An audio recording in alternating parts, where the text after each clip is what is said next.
Remember, the key to success is working hard.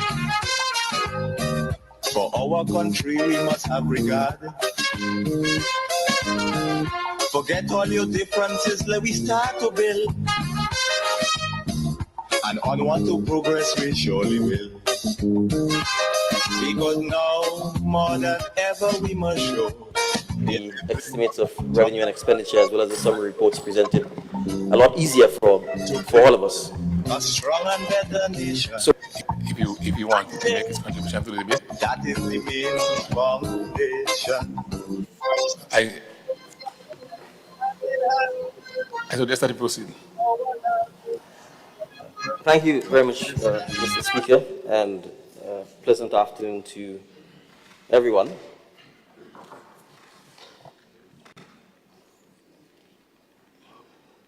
I take it, Mr. Speaker, that my time is an hour and a half? Yes. Okay, thank you. Yes, order to be signing orders. So, Mr. Speaker, I join with my colleagues on this side of the House, as well as the colleagues on the other side, and the independent member for the town of St. George in making my contribution to the estimates of revenue and expenditure as presented by the Honourable MP for St. Patrick East and the Member of Parliament, and the Minister of Finance, under the theme Grenada Resilient and Rising. Mr. Speaker, I want to start by expressing my profound appreciation, I think, first to the Minister of Finance, the Permanent Secretary, Deputy Permanent Secretary, Chief Budget Officer, and other officials at the Ministry of Finance for the enormous work that they've done in presenting the estimates of revenue and expenditure and in the presentation made by the Minister of Finance. I think they deserve significant acknowledgement.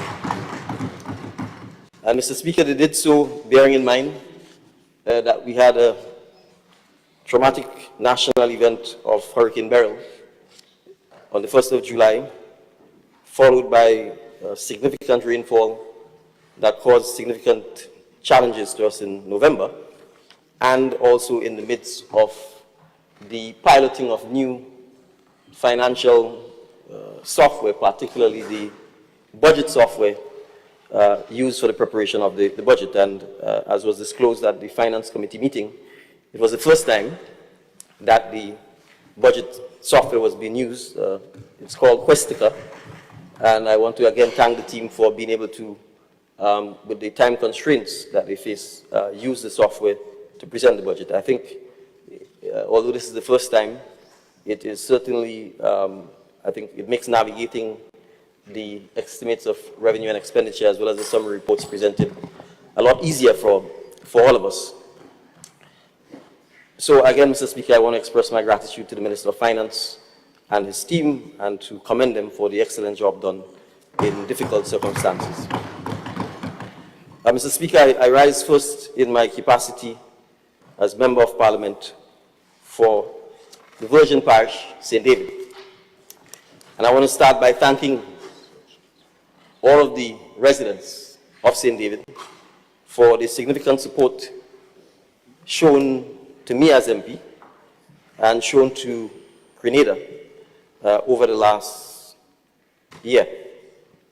The staff at the Parliamentary office, and we've also got some relatively new staff, so both the outgoing and incoming staff. I also want to thank the members of the National Democratic Congress in St. David, the Constituency branch, the polling division groups, and all of the social, sporting community groups that have worked with me towards delivering and fulfilling the mandate given to me by the people of St. David. I do want to especially thank the National Democratic Congress because sometimes we shy away from accepting that we are in office because of a party. And it is the parliamentary system of democracy through political parties that allow us, except when you decide to become an independent, to be in Parliament. I don't think we have a great history of independents being elected as independents and coming to Parliament. They tend to come on a party ticket, and then when things get rough, they become independent. So I am not going to underappreciate the significance of the fact that we here on this side of the House are members of the National Democratic Congress, that we were elected on a National Democratic Congress ticket, and that we were given the mandate that we got in 2022 as party members of the National Democratic Congress. I want to express profound gratitude to the citizens of Grenada for the last year and a half. We've had a turbulent year. We started 2024 on the high of celebrating our 50th anniversary of independence. That joy was quickly robbed with the passage of Hurricane Beryl, particularly for our citizens of Carrickmont, Petite Martinique, and St. Patrick. But we navigated those turbulent waters, and the resilience of our people has shown through. I want to thank the Cabinet Office and the team of men and women who sit in the Cabinet with me, including our Parliamentary Secretaries, Ms. Francis and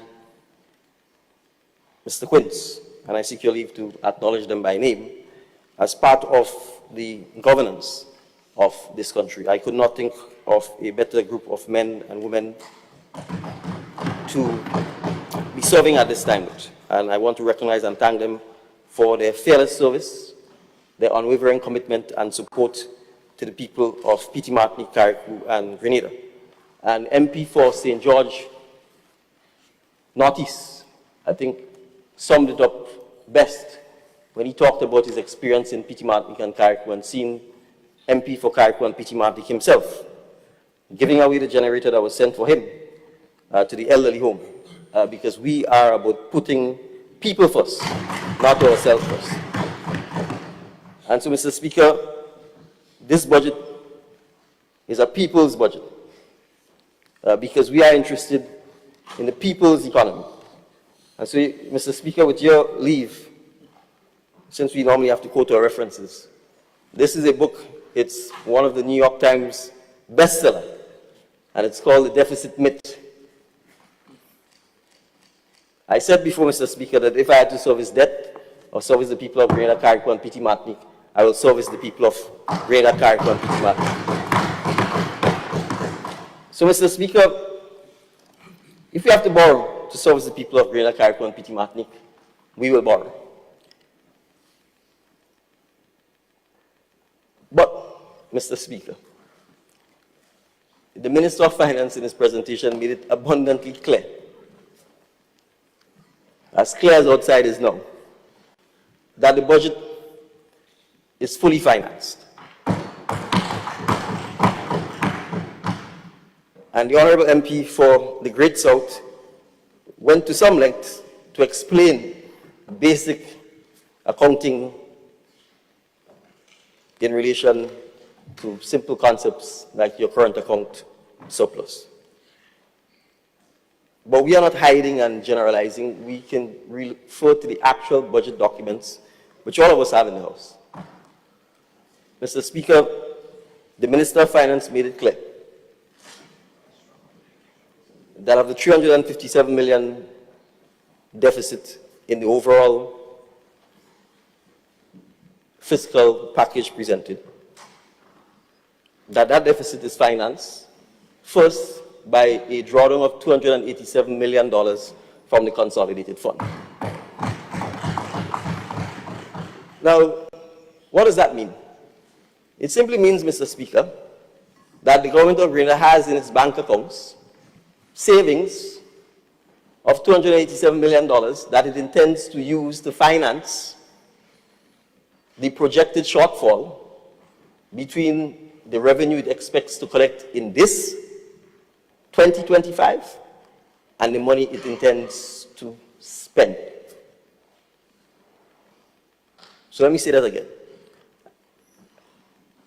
A budget is a plan. The team at the Ministry of Finance projects the amount of revenue it expects to get, and where does the revenue come from? Basically, from taxpayers' money, from the VAT, from the customs duties, from the property tax, from the income tax. So if we expect to get $100 from all of this for the year, but we intend to spend $120, then there's a deficit of $20. If we have $15 saved in a consolidated fund, we can spend the $15, so it gives us $115. There's a $5 difference. We borrow the $5 and you get the $120 of actual financing that you need to finance the budget. So when the Minister of Finance says that the budget is fully financed, he didn't just say so, he actually pointed to the source of financing. He pointed to the fact that a drawdown of $287 million from the consolidated fund will be used. So I want the nation to appreciate that. It means, in accordance with the fiscal prudence and the saving for a rainy day, and the understanding that we need to live conservatively, and the susu culture, and the putting aside, there are savings of $287 million that the government can draw on to finance the budget. And I want to commend the Minister of Finance and his team for the fiscal management. The other part of the financing, Mr. Speaker, comes clearly from the regional securities market, the RSM. And again, Mr. Speaker, those things are clearly spelled out in all of the documentation that has been provided to us.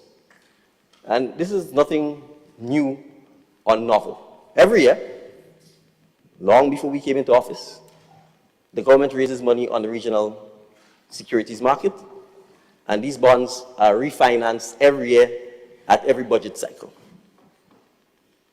And so that happens, and sometimes the amount goes up, sometimes the amount goes down. And there's roughly about 50 million of that is going to be refinanced or raised, and so the budget will be fully financed. So that's why I started by calling it the deficit myth, Mr. Speaker, because it's a myth. The budget is fully financed. The $287 million are in the consolidated fund.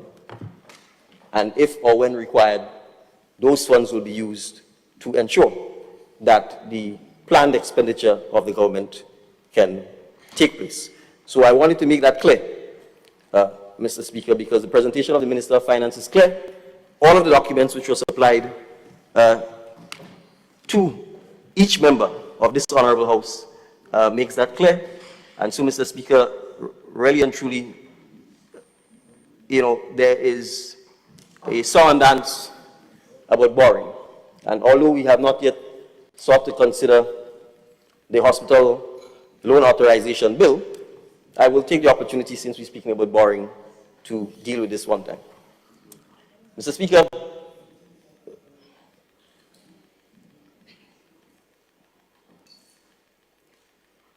to borrow, we need legal authority.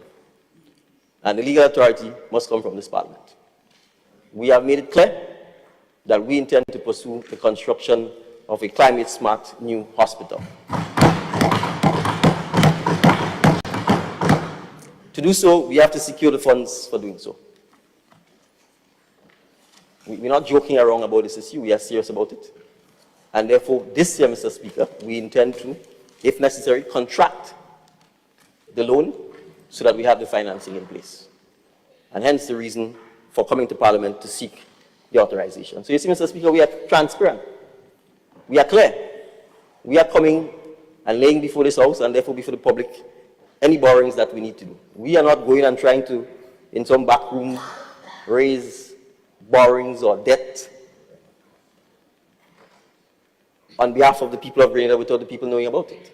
So, again, there is no need for us to believe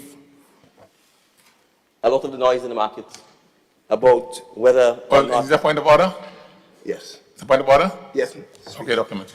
Mr. Speaker, I just need serious point of order as to what really is happening in this House at this particular time. I just need clarity, because that's clearly a breach of the fundamental rules of the Parliament.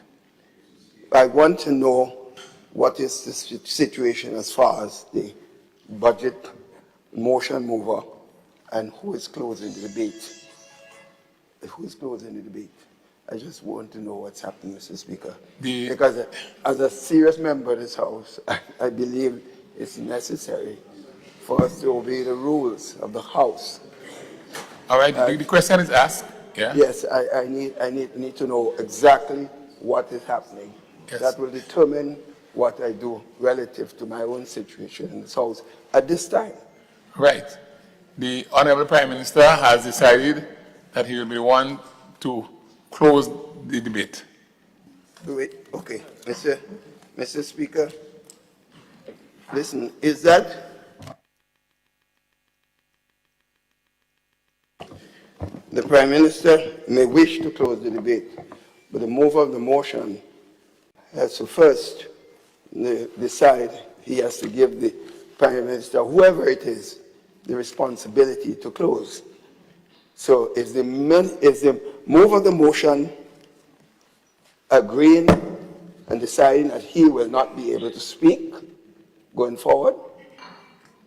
Although, because, Mr. Speaker, the Minister of Finance got up and started to move the motion to close the debate. And that is his fundamental right as the Minister of Finance. We are all equals here in this House, you know. Different, whether Dr. Mitchell. Minister, Dr. Mitchell. Yes, Mr. Speaker. This is a serious statement, Mr. Speaker. Here, and I really wish that we need to obey the rules of the House. Dr. Mitchell, the Speaker is on his feet. Yeah, yes, go ahead. Now, let me just read it for the benefit of the House, right? We're talking about the standing orders. And you will see it's not the minister, it's the Prime Minister who made the decision. I'll read what the standing order says. I'll read it for the hearing of everyone. Mr. No, Dr. Mitchell, the Speaker is on the floor. Let me do what I said I'm doing. Well, Mr. Speaker, you're getting mad with me. No, I'm getting mad with you. Yeah, well, I'm on the floor. Mr. Speaker. Dr. Mitchell, let me read. Rules, I'm reading the rules. Mr. Speaker, you're an umpire. Dr. Mitchell, I'm reading the rules. Allow me to. An umpire. You are not a member of the government. Dr. Mitchell, don't argue with the Speaker. No, I'm reading the rules. I am arguing with the Speaker, Mr. Speaker. Could you please turn off your mic, Dr. Mitchell? I am. I'm not. Right. So let me read the rules. Obey the rules. The rule says, Standing Orders 40, subsection 5. I want everybody to listen. The minister finally concluding the debate, whether the Prime Minister, the Minister of Finance, or any other minister designated by the Prime Minister, may speak for 1.5 hours in addition to his earlier speech on the budget if he had already so spoken. Designated by who? The Prime Minister. So it's not the minister's decision, it's the Prime Minister's decision. Mr. Speaker, let me just make this point. The Minister of Finance got up. Already, what you're talking about there has gone past that. The Minister of Finance got up to close the debate. That is what he did. If this was decided before, then the Prime Minister would get up at the appropriate time, and whoever the minister designate, he has to designate, and okay, who it is. He is the mover of the motion, Mr. Speaker. Right. And therefore, what you're talking about, a decision of the Prime Minister make, Ramsay is no boss in this House. He's just a member of the House. Dr. Mitchell? Mr. Speaker, he is a member of the House. Please resume your seat. Say he wants to give. Please resume your seat. I heard the Prime Minister say he wants to give. Please resume your seat, Dr. Mitchell. Yeah, he always say me give me a seat. Resume your seat, I'm your little boy. Because I'm standing and you standing. Yes, because you are not obeying the rules of the House, Mr. I just read Speaker. it. You are not. The Minister of Finance, I won't be talking to the little boy. Honorable MP, please resume your seat. The Minister of Finance, listen, Mr. Speaker, let me tell you something. There's 40 years I spent in this House, and you cannot break the rules of the House with impunity. You cannot do that. Allow the Speaker to speak, please. Well, I've done so, and I'm making a point. But you're on the floor and you are the speaker. The Minister of Finance got up and started moving a motion to close the debate. And therefore, he has that right. I have never stood up for the Minister of Finance, but in this case, I have no choice because this is a fundamental rule. And anything else that happens here, Mr. Speaker, I will not be part of this because my legacy would imply that I stood when the fundamental rules of the House are being broken, and I participated in this. I would not be part of my legacy in the twilight of my representation and service in this Parliament of this country, Mr. Speaker. And I really wasn't looking for this. But it appears that I have no choice. As one who has spent his life in this Parliament, 40 years, going to 41, and to see the rules being broken with impunity, I have a difficulty, Mr. Speaker. And I mean, you can throw me out, you know. That is a simple matter. You can't throw me out. Dr. Mitchell? Honorable MP George Northwest, can you please turn off your mic?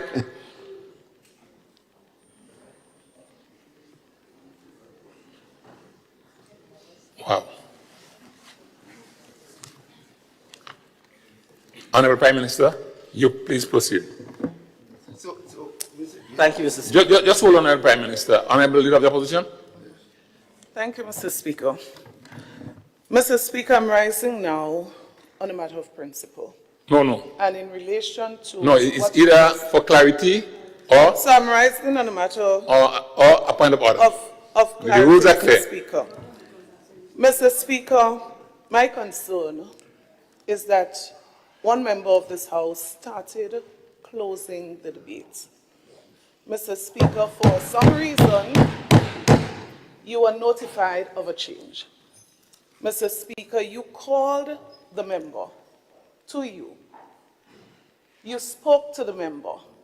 The member returned to his seat and continued closing the debate. Mr. Speaker, obviously, you had additional instructions. And so you stopped the member. You paused the debate of the member, the contribution, the closing of the member. You came to the back, Mr. Speaker. You engaged with us, Mr. Speaker. And then you came back and you allow another member of this House to start closing again. Mr. Speaker, it would be impossible to sit and to partake of this. Mr. Speaker, I've heard it. If we want to leave, leave. That's not a point. Mr. Speaker, the point is Honorable Leader of the Opposition. And we started listening the closure of the debate. And it appears that you had other instructions. You are repeating yourself. You made the point, please take a seat. Right? Honorable Prime Minister, please continue. Thank you, Mr. Speaker.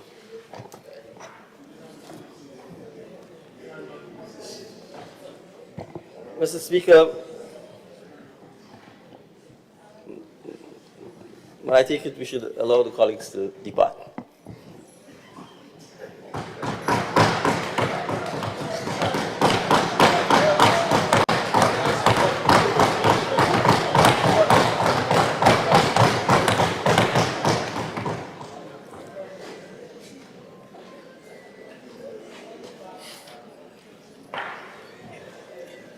I will sit to allow my dear friend from St. Mark to take her time.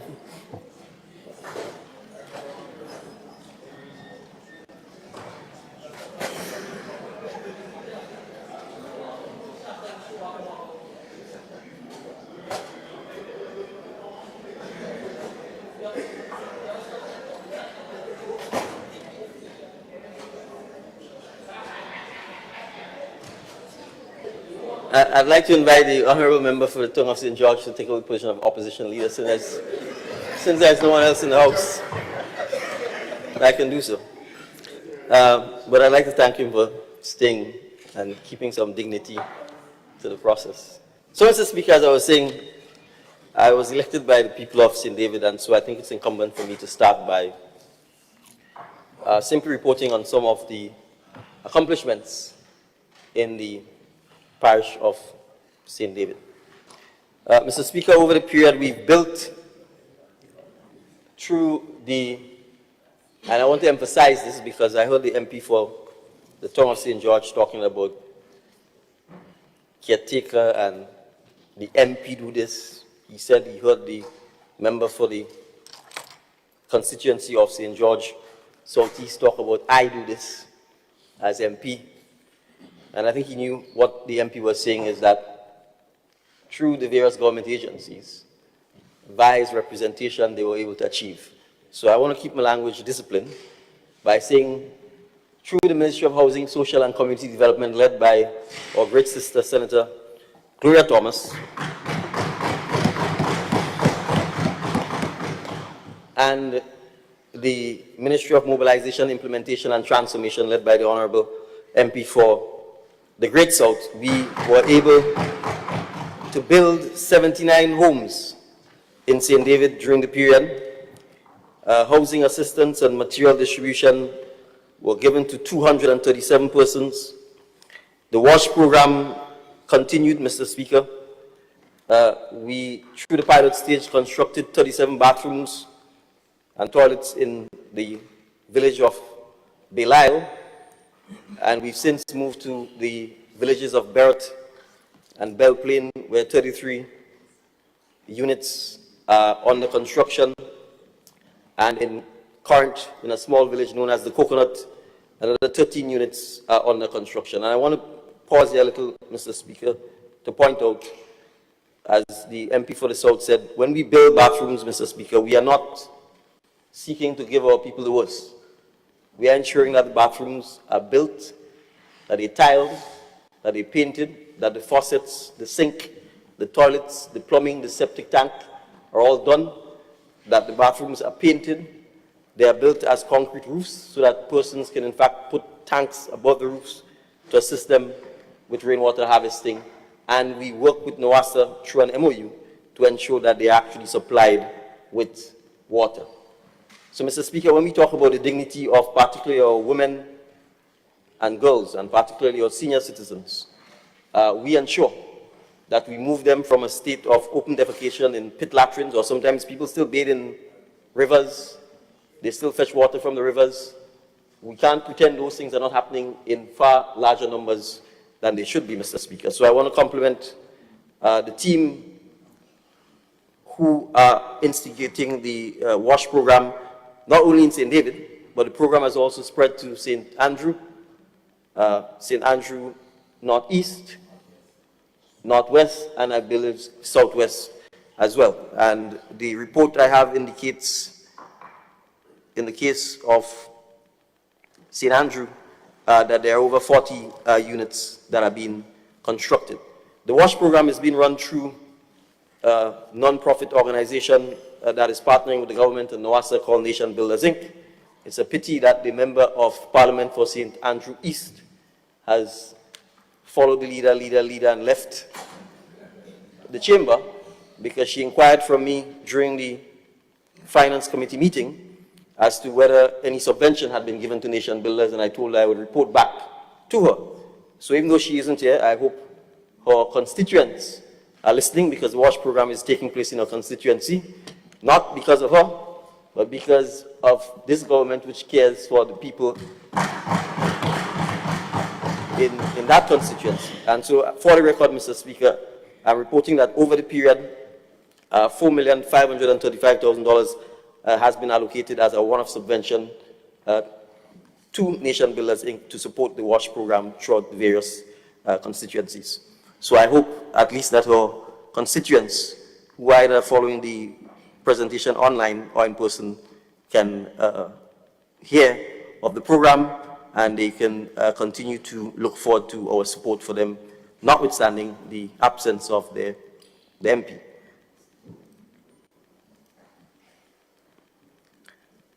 Mr. Speaker, streetlights. Again, I will point it that through working with the Ministry of Mobilization, Implementation and Transformation, 215 solar streetlights. The MP seems surprised. 215 solar lights have been installed in various parts of St. David's, ranging from Mango Hole, Apwetut, Badia, Coles Gap, Vincent's, Mount Tranquil, Belial, Syracuse, Current Housing Scheme, Monrepo, Malmont, Bellevue, and Laurelland. So again, to the hardworking team who've collaborated between MIT, the MP's office, and the constituents of St. David, I want to thank you. And we obviously, as the minister said, because they are solar lights, we are not consuming any fossil fuels, and it is a sustainable project utilizing the God-given natural resources that we have.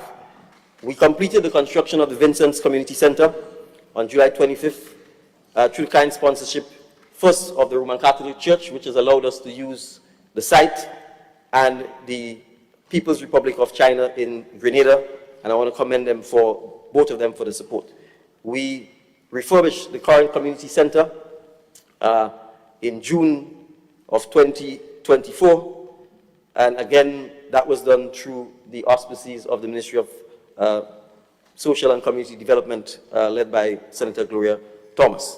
We also refurbished the Old West Store Community Center, and largely this was done through donations from the Hengsheng Property Development Limited, which is the developer that's developing the Levera project, and other donations by other supporters. So this was done with no government assistance whatsoever. But it is not the first community center that we've done in St. David's with no government assistance whatsoever. We completed the Barrett Community Center and the upgrade of the playing field with no government assistance. And so, Mr. Speaker, I want to emphasize that as MP, my job is to try and find resources wherever and whenever to support our residents in St. David's without necessarily drawing on the purse strings of the government of Grenada. And so I want to take the opportunity to thank the Hengsheng Property Development Group, to thank the Roman Catholic Church who's been partnering with us in allowing us to use some of their sites. Mr. Speaker, we launched a number of play parks for our young children in St. David, Lassages being the largest. I think we can all accept at the opening of that event the tremendous joy that we saw from children and parents and grandparents who had the opportunity to use the play park. We've since established in Barrett and Malmont. We intend to also have in Bellevue as well. And again, this was done through the kind compliments of support from the Embassy of the People's Republic of China in Grenada. For the record, Mr. Speaker, we intend as a government to ensure that play parks are constructed throughout the length and breadth of Grenada, Carriacou, and Petit Martin. And the Minister of Youth and Sport and her team is committed to ensuring that this gets done, particularly in places like St. John, Carriacou, Petit Martinique, St. Mark, because, Mr. Speaker, while we may be a majority government, we still intend to take care of those constituents who voted for the other side, because, as we point out, we are the government for all of Grenada. We put the people of Grenada first. And in addition to the play parks, Mr. Speaker, for example, in Lassages, we've installed safety railings, benches, tables, and additional green spaces, a flower garden, so that our residents can continue using these green spaces. A number of infrastructure projects are taking place. In the interest of time, I wouldn't necessarily go through all of them, but I want to highlight the construction of Block 5 of the St. Dominic's Roman Catholic School, which has been built under the Basic Needs Trust Fund, or what is commonly known as the BNTF Trust Fund. The project cost is $1.4 million, and the funding is coming via the Caribbean Development Bank and the government of Grenada. We expect that the contract will wrap up before the end of the year. Right next to the St. Dominic's RC School, the Laura retaining wall, which is a major retaining wall because we run the risk of the road collapsing, and so access to Laura as a village is actually threatened, and so we are building a significant retaining wall there at a project cost of about $500,000.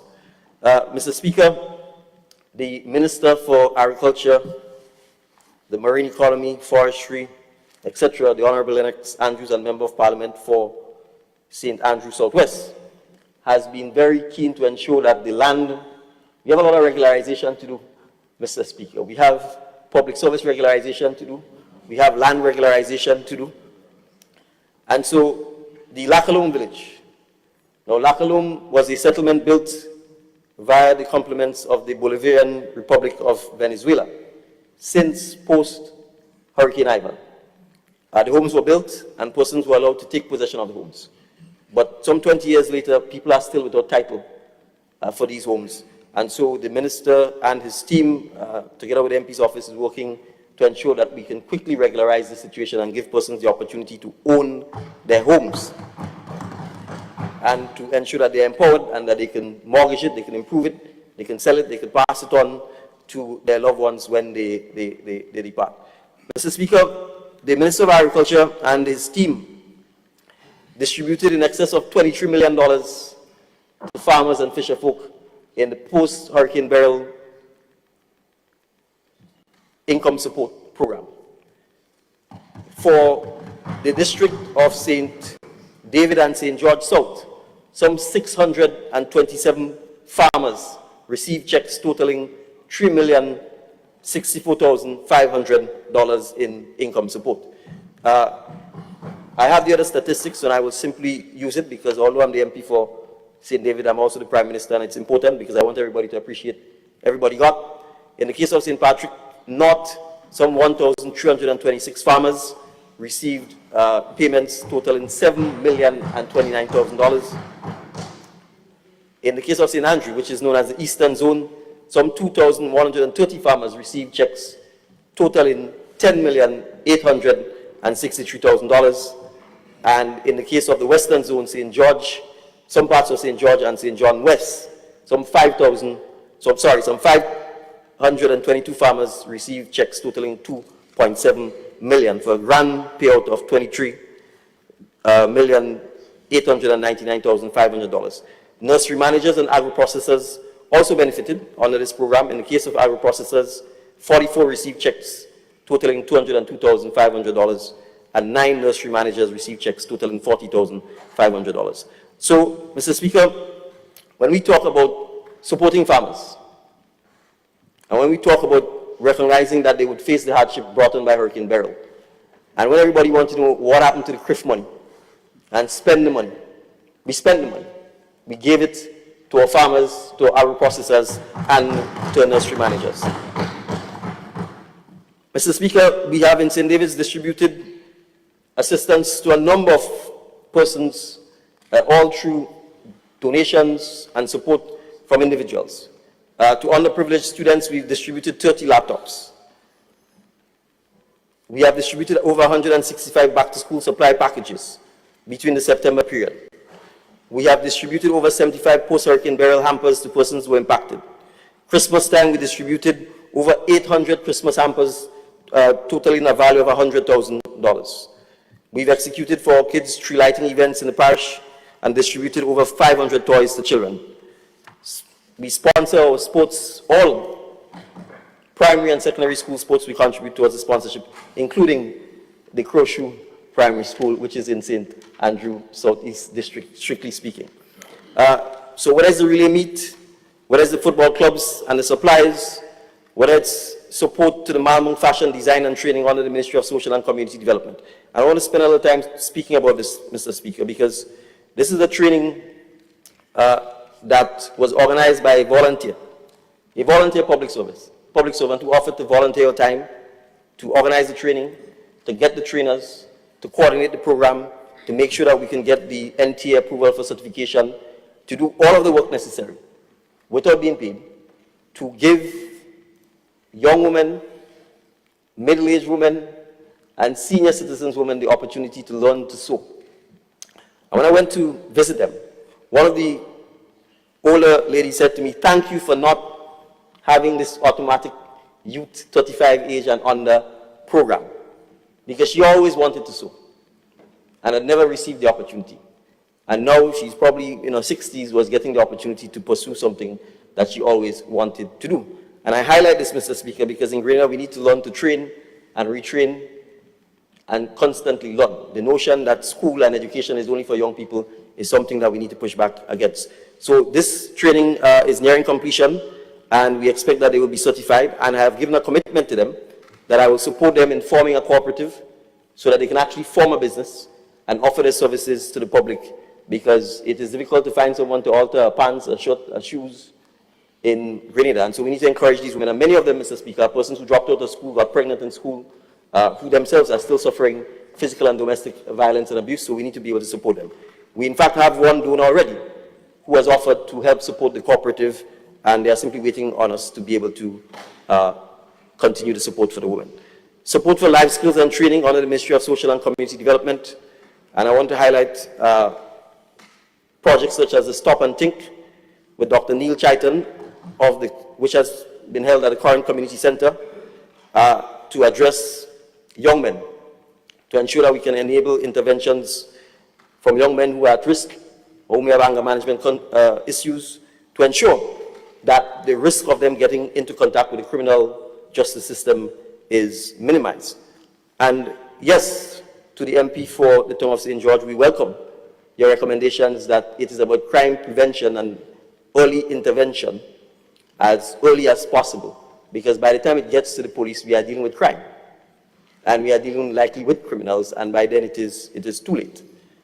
And if we think early intervention and education and support for young men and women is too expensive, I want to leave this fact with us. There are less than 20 young men and women at the Baculet Juvenile Rehabilitation Center. In fact, let me get the exact number so that, Mr. Speaker, I don't give inaccurate information.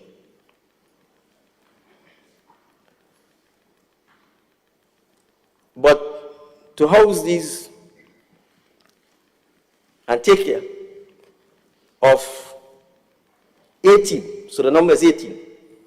There are 18 young men and women at the Baculet Juvenile Rehabilitation Center. 15 male and 3 female. Do you know what the staff count is? Do you know what staff we employ at the Baculet Rehabilitation Center? 65. Let me repeat that. We have 18 young men and women at the Baculet Rehabilitation Juvenile Center. 18. But the staff count is 65. So if you think educating our young men and women, if you think early intervention is expensive, you should try housing them after they have come into contact with the criminal justice system. That's a ratio of staff to these young persons, and I'm deliberately refraining from calling them any other thing, that is higher than a 5-star hotel. It is more staff to these young men and women than you get in any primary or secondary school in Grenada. So the point I'm making, Mr. Speaker, is our criminal justice system, if we continue to wait till people become criminals to intervene, is going to cost the state 10 times more than it will cost us to intervene at an early stage, to educate them, to give them opportunities, to empower them to deal with anger management issues, to make sure that our schools continue to act as a place for civilizing and educating and teaching proper behavior, etc., etc. So I just highlight this, Mr. Speaker, because the Minister for Social and Community Development has talked about things like teaching parenting skills and making sure that we fund those things. Now, we may laugh and say everybody's supposed to know what it is to be a parent. That's not the case. That is not the case. And so we need to make sure that we fund those programs because they're far cheaper than building juvenile rehabilitation centers, and not just the staff. We're not talking about the utilities, the food, the security, the ground maintenance, all of that comes with it. And perhaps significant risk that they are not rehabilitated and that they end up fully into the criminal justice system. So we continue, Mr. Speaker, to emphasize early intervention in areas like sports. We have a program known as the Joyce Cricket School, Journey of Youth, which is currently based at the Laura Playing Field, which targets primary school children in St. Dominic's RC, Current Government School, St. Teresa's RC, where they are trained in the proper techniques of playing hardball cricket.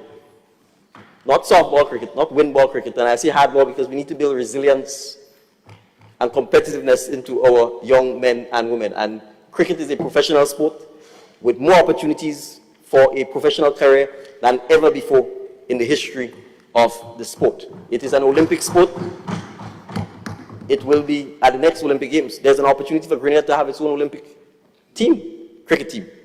And so, Mr. Speaker, we should ensure that we invest significantly in cricket, football, all forms of sports, to ensure that we give our young men and women as early as possible an opportunity at professional careers in those areas. So when we are lighting all these playing fields, Mr. Speaker, we are giving families the opportunity to come out and watch their young ones play sport after work, to socialize with them, to get physically fit with them. So there is a plan. That plan, member for the town of St. George, the National Sustainable Development Plan explicitly speaks to those issues. We don't just need the infrastructure. We need to make sure that the clubs, that the primary schools, the secondary schools, that all of that is taking place so that when they move from primary school, they can go to secondary school, and from secondary school to the clubs at the community level so that we can actually use the playing fields that we are putting up all these lights up. And I'm emphasizing this, and I'm making an open call to the Ministry of Education and the Ministry of Youth and Sports and our communities. We don't need to play the cricket at 2 o'clock in the afternoon when nobody's watching the kids, when the sun is hot, because nobody plays professional cricket at those times anymore. Cricket is played under the lights, so we can bring the kids at 5, 6. Teachers also have kids. We can get the parents involved. You can have the support, and we can have the games between 6 and 9 when the entire family can come out, support, cheer the kids on, and ensure that they are safe and they are not left with any predators or others who will take advantage of them. And it forces us to be better families in the country and actually pay attention to our children rather than always thinking it's the Child Protection Authority or somebody else who needs to help us with bringing up our children. So, Mr. Speaker, I've just highlighted this. Whether it's medical donations, whether it's support for glasses and medical assistance, support for small businesses, we are doing all of this in St. David's. But I pause here, Mr. Speaker, to say that I may invite the residents and the constituents of St. David's to come down to the Parliament building and to protest on their behalf, because as the Prime Minister and a Member of Parliament for St. David's, I'm yet to be paid this much talked about $10,000 constituency allowance. And it's not a laughing matter, Mr. Speaker. I want us to appreciate something. I'm the Member of Parliament for St. David's. I happen to be in the party that won the most seats and was the political leader at the time I was made the Prime Minister. There are 3 branches of the state: the Parliament, the Executive, and the Judiciary. The Executive is responsible to the Parliament. The Parliament is not responsible to the Executive. So when the Executive passed into law at last budget that a $10,000 constituency allowance should be given to an MP, Mr. Speaker, I don't need to open no bank account to get the $10,000. Whether it's $10,000 in cash, whether it's $10,000 in check, you need to give me the money so that I can represent and help support the people of St. David's. And I can account for the money, whether it's cash, whether it's check, because the same thing everybody else have to do. If I spend it, I get a receipt for it. And I notice there's talk about we appreciate it. I haven't heard a single report as to how this money has been spent by members on the other side, which they got. 10 by 12 is 120,000. We're going into the 15th month. But they ain't come in and say how they spend the money. The Speaker may have it, but account to your people. Explain to them what you've done with the $10,000 that the Parliament passed into law and said you will get it. So for the record, I have not received any funding to support my constituents in St. David. And all of what I've done here is through the kind support and generosity of the private sector, international partners, individuals in the constituency, people in the diaspora, and in many cases, the Prime Minister's salary, which goes directly into supporting the constituents of St. David. So I am saying, Mr. Speaker, since my name is Susu, in my capacity as a Member of Parliament, if I have to sue the Executive to get me $10,000, I will sue the Executive on behalf of the members of St. David. And time is money, so I hope there's an interest component of it. I also want to make this point, Mr. Speaker, because this is important. And the member of Carriacou and Petit Martinique will bear me out on this. And I want to repeat this. The executive is accountable to the legislature. The legislature is not accountable to the executive.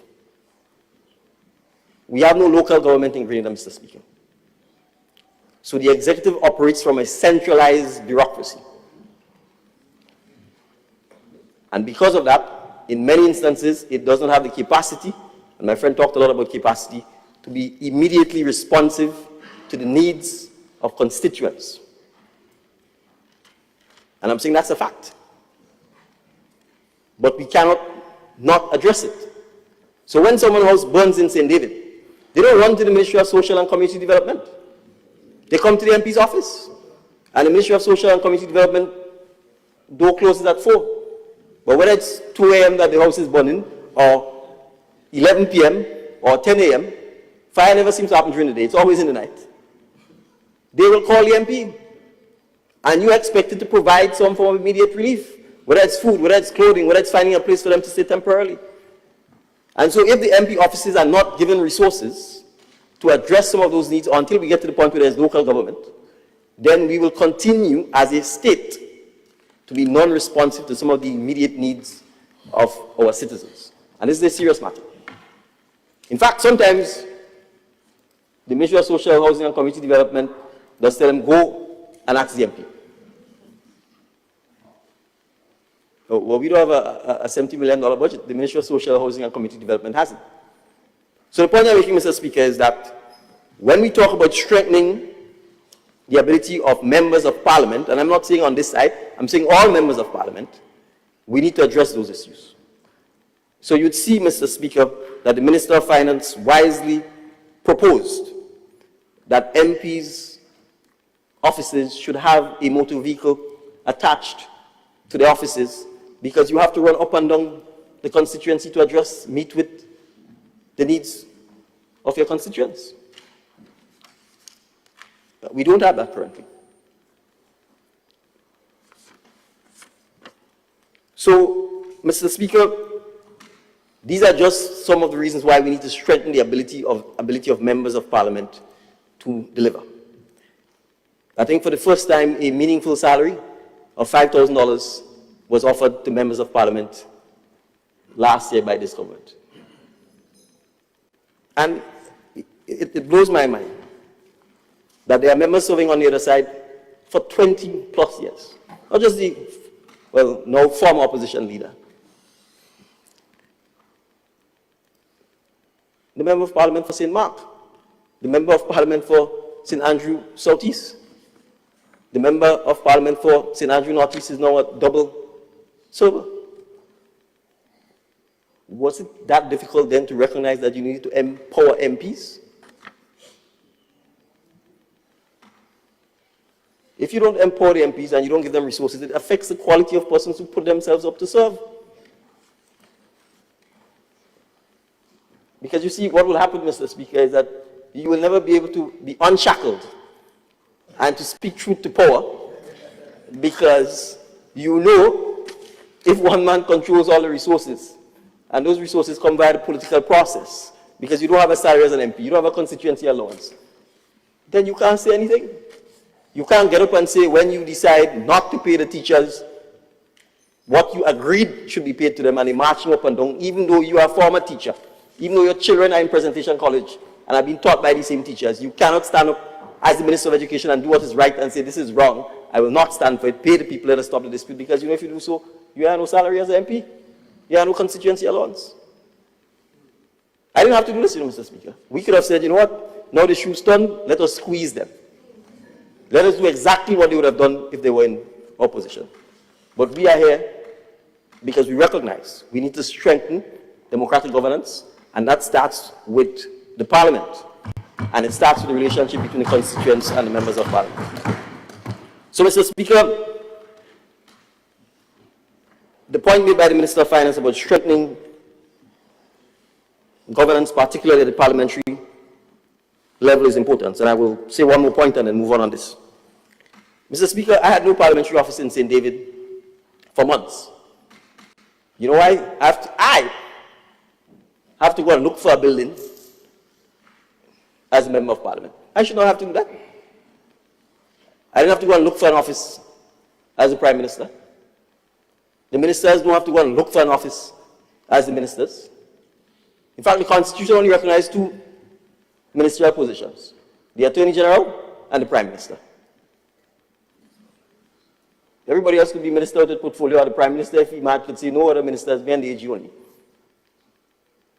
As long as he's assured of the support of the MPs in Parliament, he can run the country. So for months, myself, the Honourable MP for St. Patrick East, for example, had no office.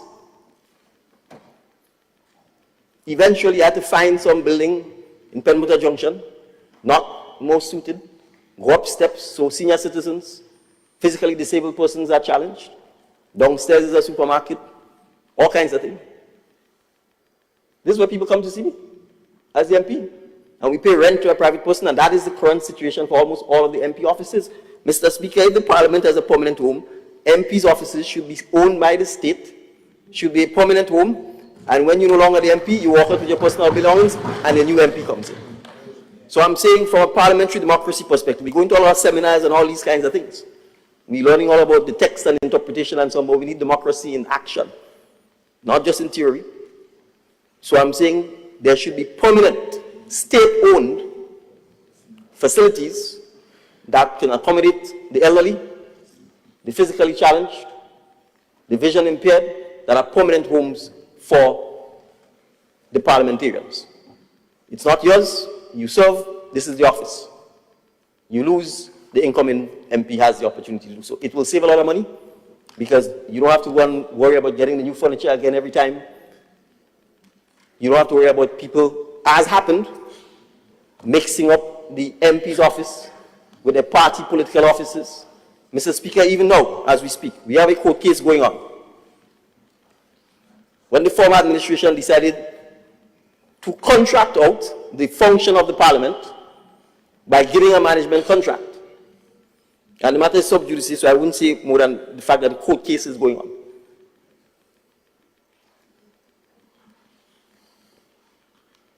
And that's the kind of thing we have to deal with.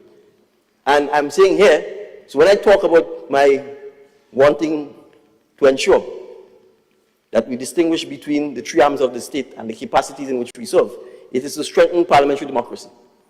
So those kinds of matters do not occur. Mr. Speaker, I will spend some time now on the various ministerial portfolios, given that I only have, I think, 34 minutes left.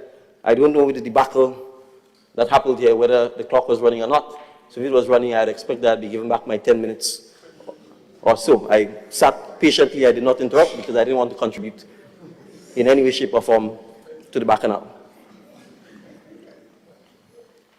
Mr. Speaker, I want to start first with the Prime Minister's office, the Ministry of Home Affairs, National Security, Information, Disaster Management.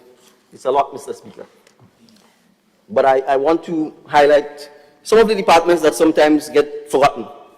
The Information Department, the Government Information Service.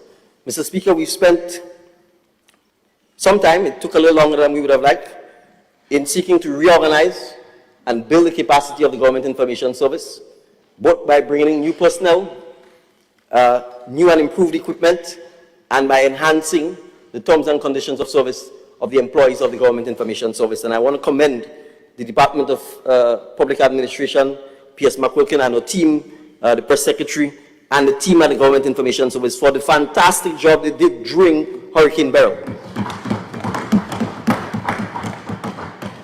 Mr. Speaker, it wasn't just me living at NADMA headquarters. The Permanent Secretary, Ms. McQuilkin, was living there. The Press Secretary was living there. The Senior Administrative Officer, Ms. Rush, was literally living there. And particularly the men and women who worked for the Government Information Service lived at NADMA headquarters to keep the public informed, both before, during, and after the hurricane. And I think when we talk about unsung heroes, Mr. Speaker, those are the citizens of Grinda who make a difference in the lives of each and every one of us. And I really want to commend them for the tremendous work that they did. The team at NADMA, Mr. Speaker, similarly. And we have to appreciate particularly the team at NADMA and Carriacou, that they had no homes too, Mr. Speaker. And their families too. You know, there's a former commissioner of police that was heavily criticized when he said police officers are human beings too in the aftermath of Hurricane Ivan.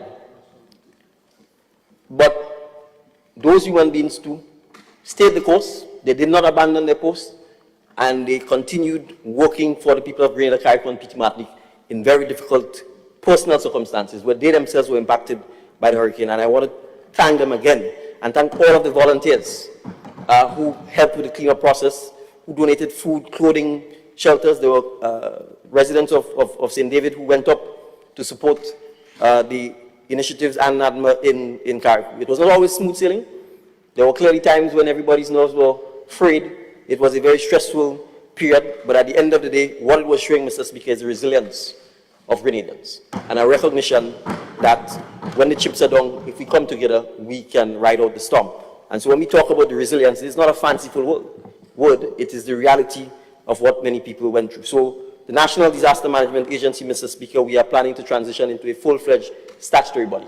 We don't want NADMA to be known as the hurricane response entity. We have to deal with all kinds of disasters. We just had the Dolly C run aground. The potential risk of an environmental and ecological disaster hopefully has been averted.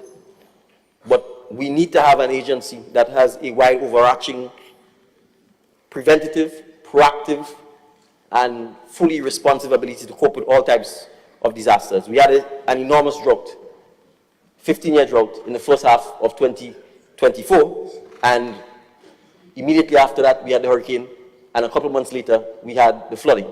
So we are going to transition NADMA into a full-fledged statutory body, Mr. Speaker. Mr. Speaker, the government printry as well.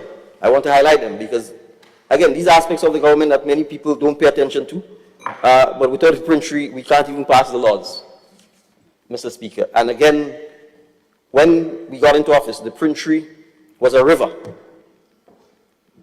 When the rain fell, the sky literally opened over the printry. We were able to quickly address the issue, and in meeting with the staff, they also addressed or raised some of the significant HR challenges that they have. Again, the Department of Public Administration, P.S. McQuilkin in the ministry, and other members of the team have been working on addressing the staff at the printry, and they are all going to be coming as part of the regularization process. In the meantime, Mr. Speaker, many of them would have benefited from improvements in terms and conditions of service, including salary increases, etc. And so I want to emphasize that these small departments are crucial to the effective functioning of the government. The Immigration Department, Mr. Speaker, again, and we recently opened 6 new kiosks at the airport that allows us to quickly and efficiently process citizens of CARICOM, Grenada, the US, Canada, etc., the EU, by simply having their passports read, and that they would be able to go through quite efficiently. We continue, Mr. Speaker, to drive the digitization and the digitalization of those processes. Similarly, when it comes to things like citizenship, Mr. Speaker, we are transitioning into a digital system so that we can bring significant efficiencies, reduce arbitrary discretion, and ensure that we can have more efficient and timely processing of these services to the public. The Passport Office has always, in recent times, led the way, Mr. Speaker, and we want to ensure that other areas in Home Affairs continue to do so. Mr. Speaker, under Home Affairs, the police and prison obviously take up a significant chunk of the budget. And at the risk of being repetitive, because the Minister of Finance eloquently addressed it in his presentation, I want to highlight, Mr. Speaker, that we don't just focus on concrete and blocks. We focus on people. Because you can build concrete and blocks and end up with white elephants. You can build new infrastructure, you can build new buildings, but if you're not addressing the needs of the people, Mr. Speaker, you're wasting time. And so, again, I go back to this book that talks about the deficit myth and the rise of the people's economy. And the people's economy, Mr. Speaker, is about the people. So let's take the Royal Grenada Police Force. Mr. Speaker, I discovered on my entry into policing by a police officer who actually sent the message to me indirectly that perhaps since 1994, I always like to say that because in 1994 I graduated from Presentation College. Since 1994, the police were waiting on the issue of an adjustment to their pay and grade. Now, what's the excuse for it not being done since 1994? What's the excuse? We indicated that we will address the issue once we got into office. Mr. Speaker, after we concluded negotiations with the various unions, including the Police Welfare Association, we gave a commitment that we would tackle this issue.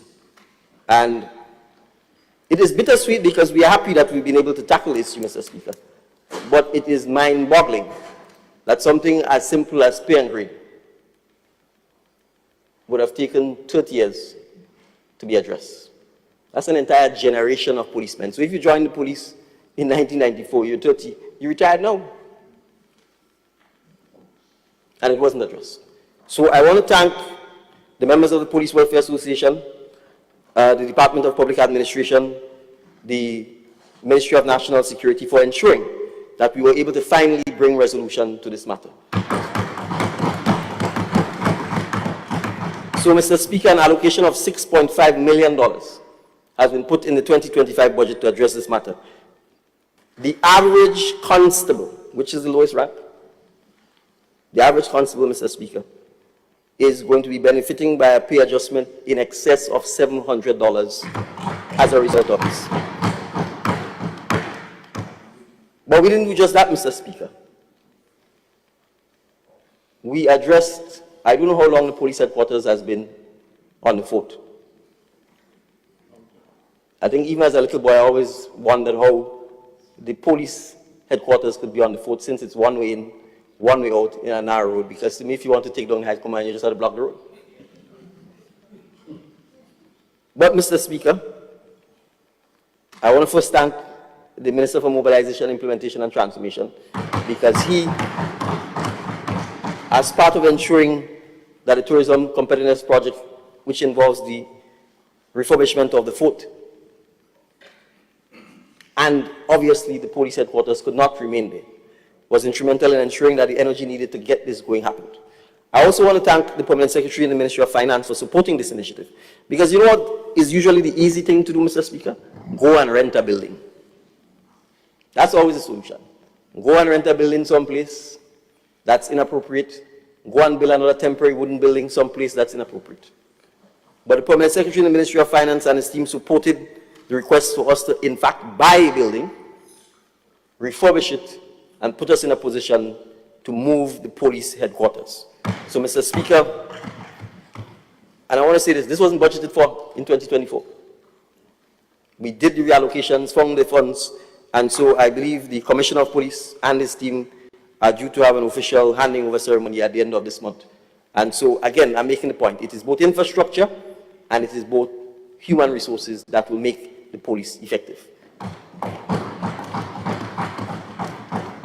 Mr. Speaker, there are basic things we've had to address, from police uniforms for the SSU and the IRU, to the police not even having adequate firearms, even though all them criminals have,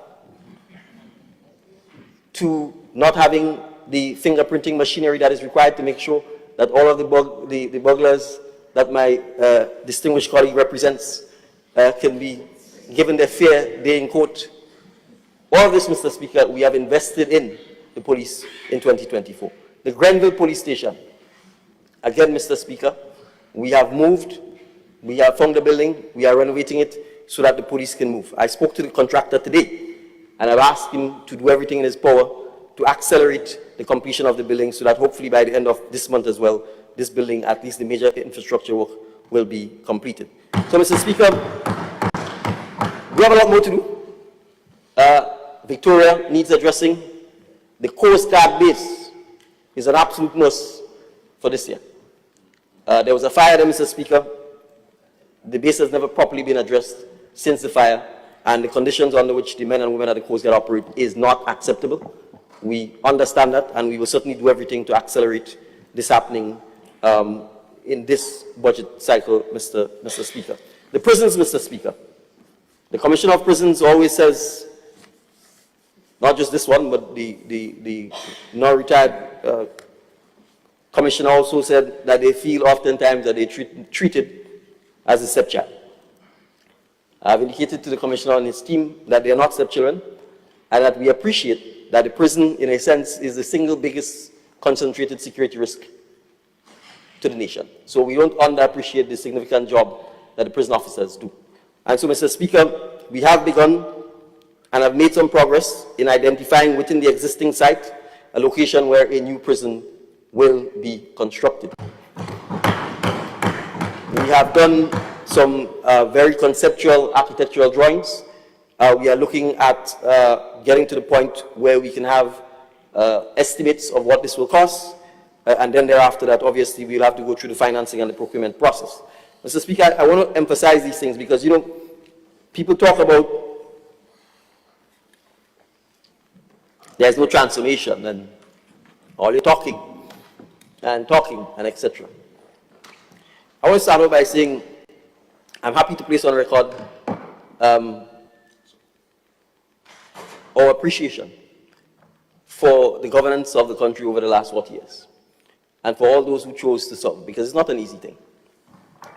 And we appreciate that it's our turn to serve, and that we have to learn from the lessons of the past, and that we have to accept things that were good, learn the lessons from them, and continue them. That's easy to do. That doesn't take anything out of anyone, and we are happy to do so.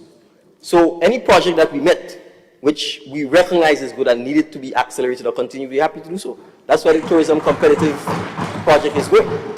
But we also have to accept, Mr. Speaker, that in some instances, we fell short of where we needed to be.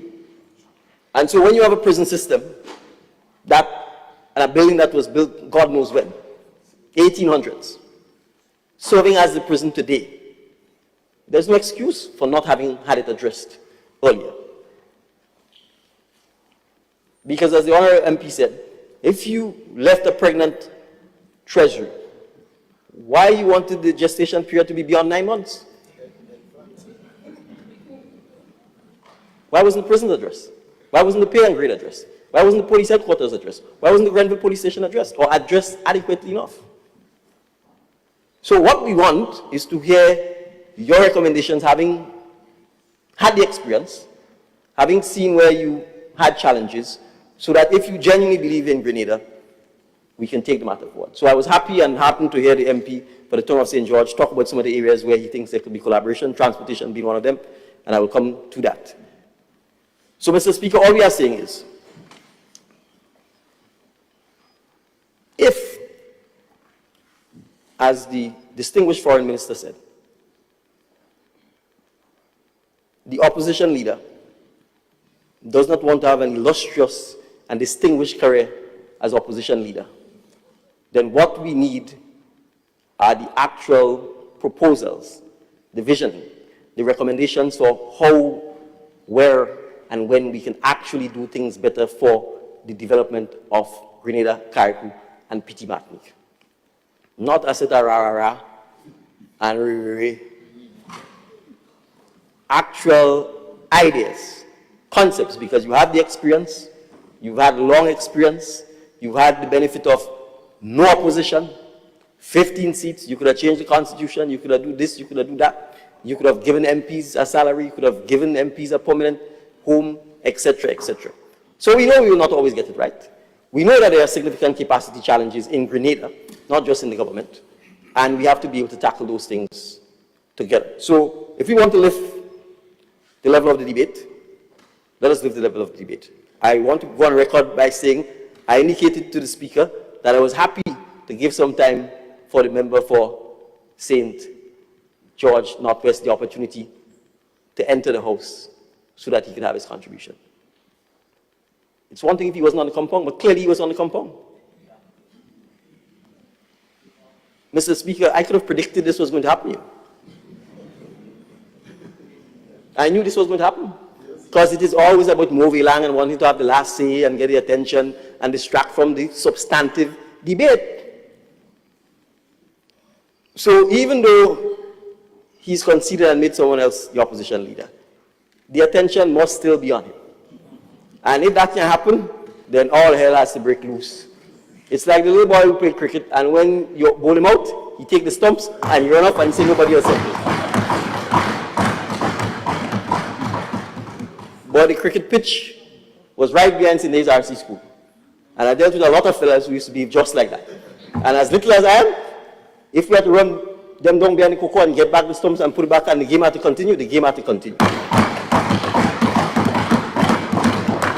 So we had to work on behalf of the people.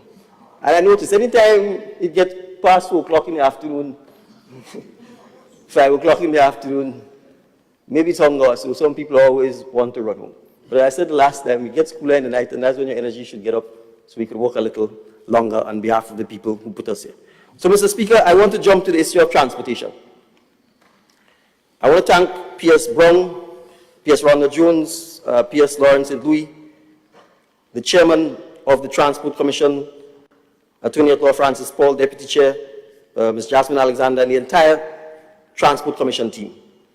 I want to recognize Senator, former President General of Tahu, and former President of the Senate, Mr. Chester Humphrey, for being one of the voices that have always talked about the need to address the state of transportation in Grenada. Mr. Speaker, this is a fundamental issue that, if not addressed, is going to significantly stymie the development of Grenada. And I want to start first with a statistic that the MP for the South gave. He said 400, if I'm quoting you wrong, sir, you will correct me, 456 derelict vehicles, I wrote it down, was moved, and that you have another 122 that is tagged. So I want to first start with that, and his plea to our citizens to be responsible. Mr. Speaker, this 456 plus another 122 plus, I'm sure, hundreds more that have become derelict and have to be tagged are simply sitting in Grenada. And it is taxpayers' money that has to be used to pick them up from the roadsides, to pick them up in environmentally sensitive areas, and to be able to treat with them and then get them off the island. I'm making this point to say, Mr. Speaker, that we have gotten to the point where the ecology and the environment and the roads of Grenada cannot sustain the level of private motor vehicles that are on the road. We could hide, we could worry about if we talk the truth, people will vote us out, but I was living before I got into politics. We all live after politics. Mr. Speaker, the truth is, and the Minister of Finance has foreshadowed this in his presentation, we cannot continue with the current transportation policy in Grenada. It is not sustainable. It has already led to significant deterioration of the roadways. We've got significant gridlock, traffic everywhere you go. We have a lot of motor vehicle accidents, and we will end up as a dumping ground, if we're not already that, for fossil fuel vehicles that no longer has any utility to other persons, and they're dumping it here. So, Mr. Speaker, that's one aspect of the policy discussion. So I welcome you sitting on a committee, and I'm happy to invite the former President General to talk about this issue, because it has to be addressed. We're either going to have to say 1 vehicle per household, or you can't import vehicles 5 years and under, or maybe even 3 years and under. Or over, sorry, older. Or we're going to have to find some other way, which is improving the public transportation system. So we will start first with improving the transportation system. And I want to commend the team for the launch of the school bus pilot. And Mr. Speaker, obviously allocations have been made to support this, and I want to emphasize it's a pilot. So while it is a pilot, it is free. But for it to be sustainable, it has to be financed and it has to be paid for. And I just want to give some statistics about the current transportation system in the country, Mr. Speaker, so we understand what we are facing. If I can find it. If you can bear with this.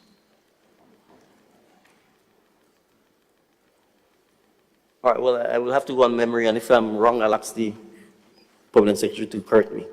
I believe there is a total of 1,563 registered buses in Grenada, serving 22 zones. Of these 22 zones, 9 are underserved, meaning you have very little buses actually plying those routes. And I'm sure we know some of those. The Western Zone, from St. Patrick, the entire Western Zone is a challenge. So, Mr. Speaker, we have approximately 22,000 students going to school. That's 20% of the population. And we have a situation where obviously the bus fare for students is less than for adults. But it's the same cost of carrying a student as it is carrying an adult. It's the same cost for the bus operator. So a lot of our bus operators simply make the business decision that I need the extra dollar, so they don't take the students. Now, in fairness to them, we are not paying their loans. So it's easy to moralize and say, well, you know, you're a wicked busman, you're leaving the children and you're going after the adults. But the truth is, if they can't pay the loan at the end of the month, the bank is telling you you're a kind busman because you're carrying children, so I'm giving you extra month or extra 2 months. They want their money. So we have to find the balance, Mr. Speaker, and hence the reason for the school pilot. Because we recognize that it is not fair for the busmen who have, for the last 10 years or so, had to endure the same bus price, while at the same time dealing with all of the rising costs and the challenge that a lot of the buses that we have in Grenada are obsolete, Mr. Speaker. They are not making them anymore. And so, Mr. Speaker, you will see that the government has instituted a subsidy policy via rebate to provide some relief to the bus operators, rather than agreeing to their request to increase bus fares, because we recognize that we simply can't afford at this point in time for people to pay more for transportation. So we are going to continue working with them to ensure that we can address this issue. As we speak, Mr. Speaker, we are actively pursuing negotiations with a partner to secure as much as 50 electric buses, hopefully coaster size, that we'll be able to deploy into the school bus program as soon as the pilot is finished. And obviously, we are looking at electric buses because they are cheaper to maintain. You don't have a combustible engine that has all these parts. And obviously, when they park to the schools and so on, they can be charged. We do recognize, however, that we have to accelerate renewables on the grid, because if you are charging an electric bus via a diesel generating engine, then you are essentially just going around in circles. So, Mr. Speaker, the transportation sector is something that we significantly wish to pursue from a public transportation perspective in conjunction. I want to make this clear. The government is not seeking to replace the private bus owners. We are seeking to collaborate with them, to support them, and to help them to become, frankly, more business-oriented.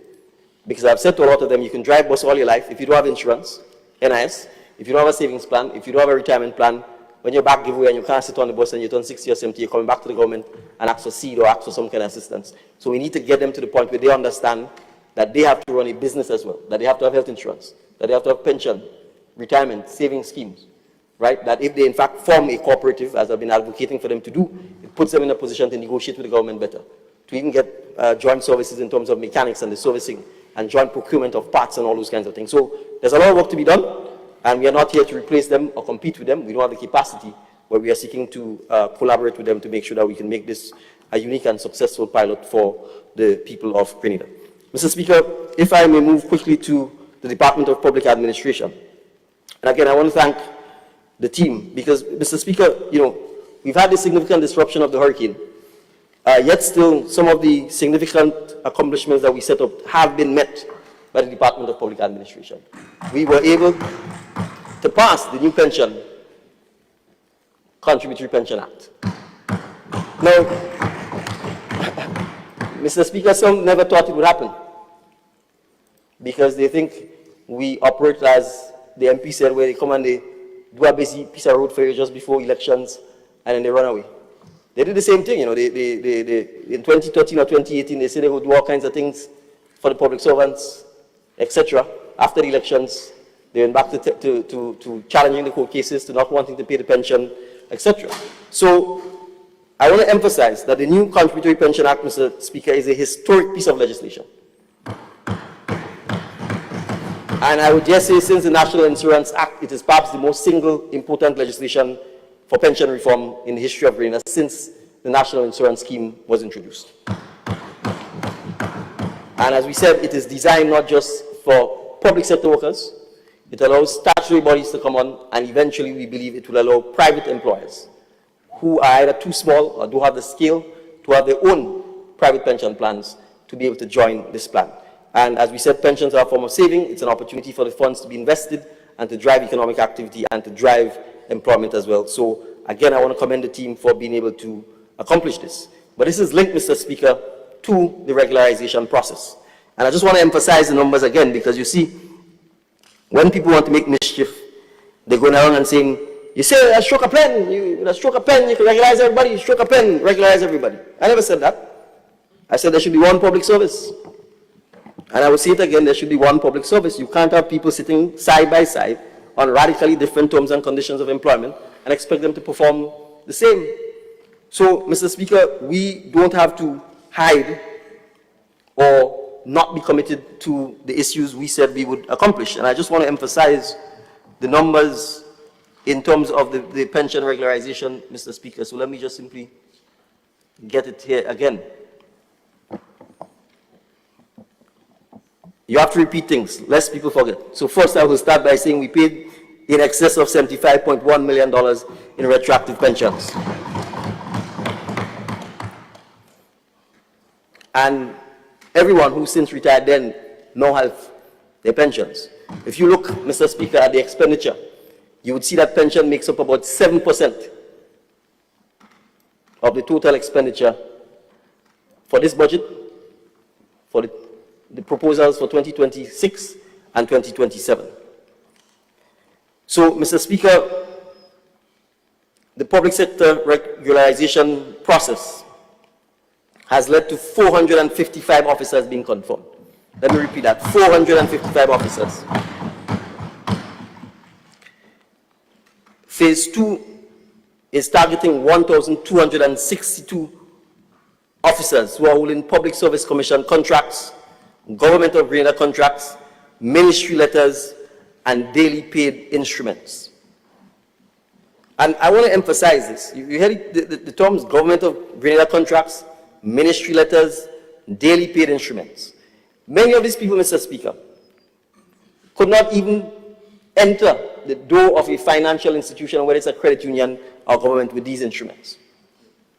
So they've been stuck, not being able to utilize their labor to advance themselves. They can't borrow, they can't get a credit card, they can't get a layaway plan, because no one is assured that you have continuity of employment. And this has gone on for years. And the regularization is seeking to address that, Mr. Speaker. So that group of the 1,262 will be 1,100 officers. There is an additional 224 teachers who have been processed for regularization at the end of this month. If there's a glitch in the system and teachers ain't getting paid, all kind of melee in tongue, but not one word about the fact that the regularization process is taking place.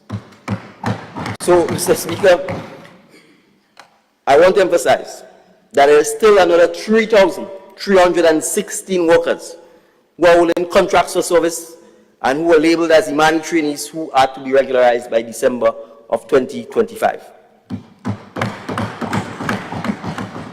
And a sum of $22.7 million has been budgeted to cover the additional cost of the regularization exercise. Let me repeat that. A sum of $22.7 million has been allocated to deal with this issue. So if there's a deficit, who are we giving the money? The citizens of Grenada. You want a rich government and poor people, or you want rich people and a poor government? So, Mr. Speaker, when you talk about deficit, this is a simple thing, you know. If the government is collecting less from its taxpayers and spending more on them, it is for the benefit of the people. It's that simple. So we have to appreciate, Mr. Speaker, when I talk about putting people first, and when I say this is the people's economy, everybody is talking about project, project, project.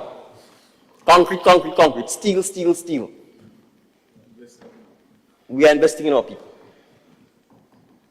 And when they have the money, it is the same economy they come back and spend it. It is the same goods and services they're buying. It is the same VAT they're paying. It is the same income tax, the same property tax, and the government getting back the revenue, and the economy grows. So, Mr. Speaker, we are proud of the fact that we've taken the time to address some of these most difficult issues in the public service. Because we recognize that somebody has to put up the white flag and somebody has to extend the olive branch if we are going to improve the working relationship between the policy makers and the public servants.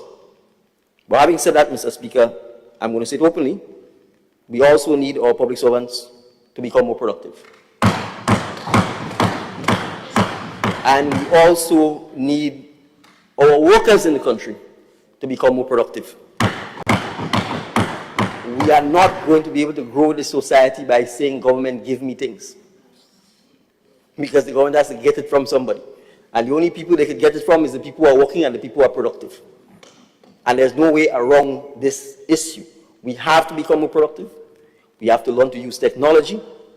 We have to learn to skill, reskill, and take on the skills in the areas where there are actual opportunities. Too many of us like to dictate the work we want, rather than the work that is available. And we have to start somewhere. And I'm also calling on our partners, the unions, to also recognize this. So, Mr. Speaker, we are spending significant sums on our workers. The 22.7 million budgeted for the regularization, the 6.5 million plus for the police pay and grade, the pensions, we can go on and on, but we have to improve our service delivery to our citizens, and we must become more productive. Mr. Speaker, might I inquire as to how much more time I have? Might I inquire as to how much more time I have? Clerk, please advise. Tell the clerk, please advise of the time. He's keeping the time. What? That's of my original allotment? Okay, sir, thank you. All right, thank you, Mr. Speaker. If I may turn to the issue of infrastructure, public utilities. And I will start with the roads, Mr. Speaker, because, you know, you don't have to bring a Jamaican here to say the roads are smooth. We know the roads are not smooth. We know that they need attending to. But before we fix the problem, we also have to understand why we are where we are. And so it is important for me as the Minister for Infrastructure to give some context on this issue. It's a capacity issue, as the member for the town of St. George pointed out. And it's not so much a government capacity issue because the government doesn't wish itself to get involved in road construction.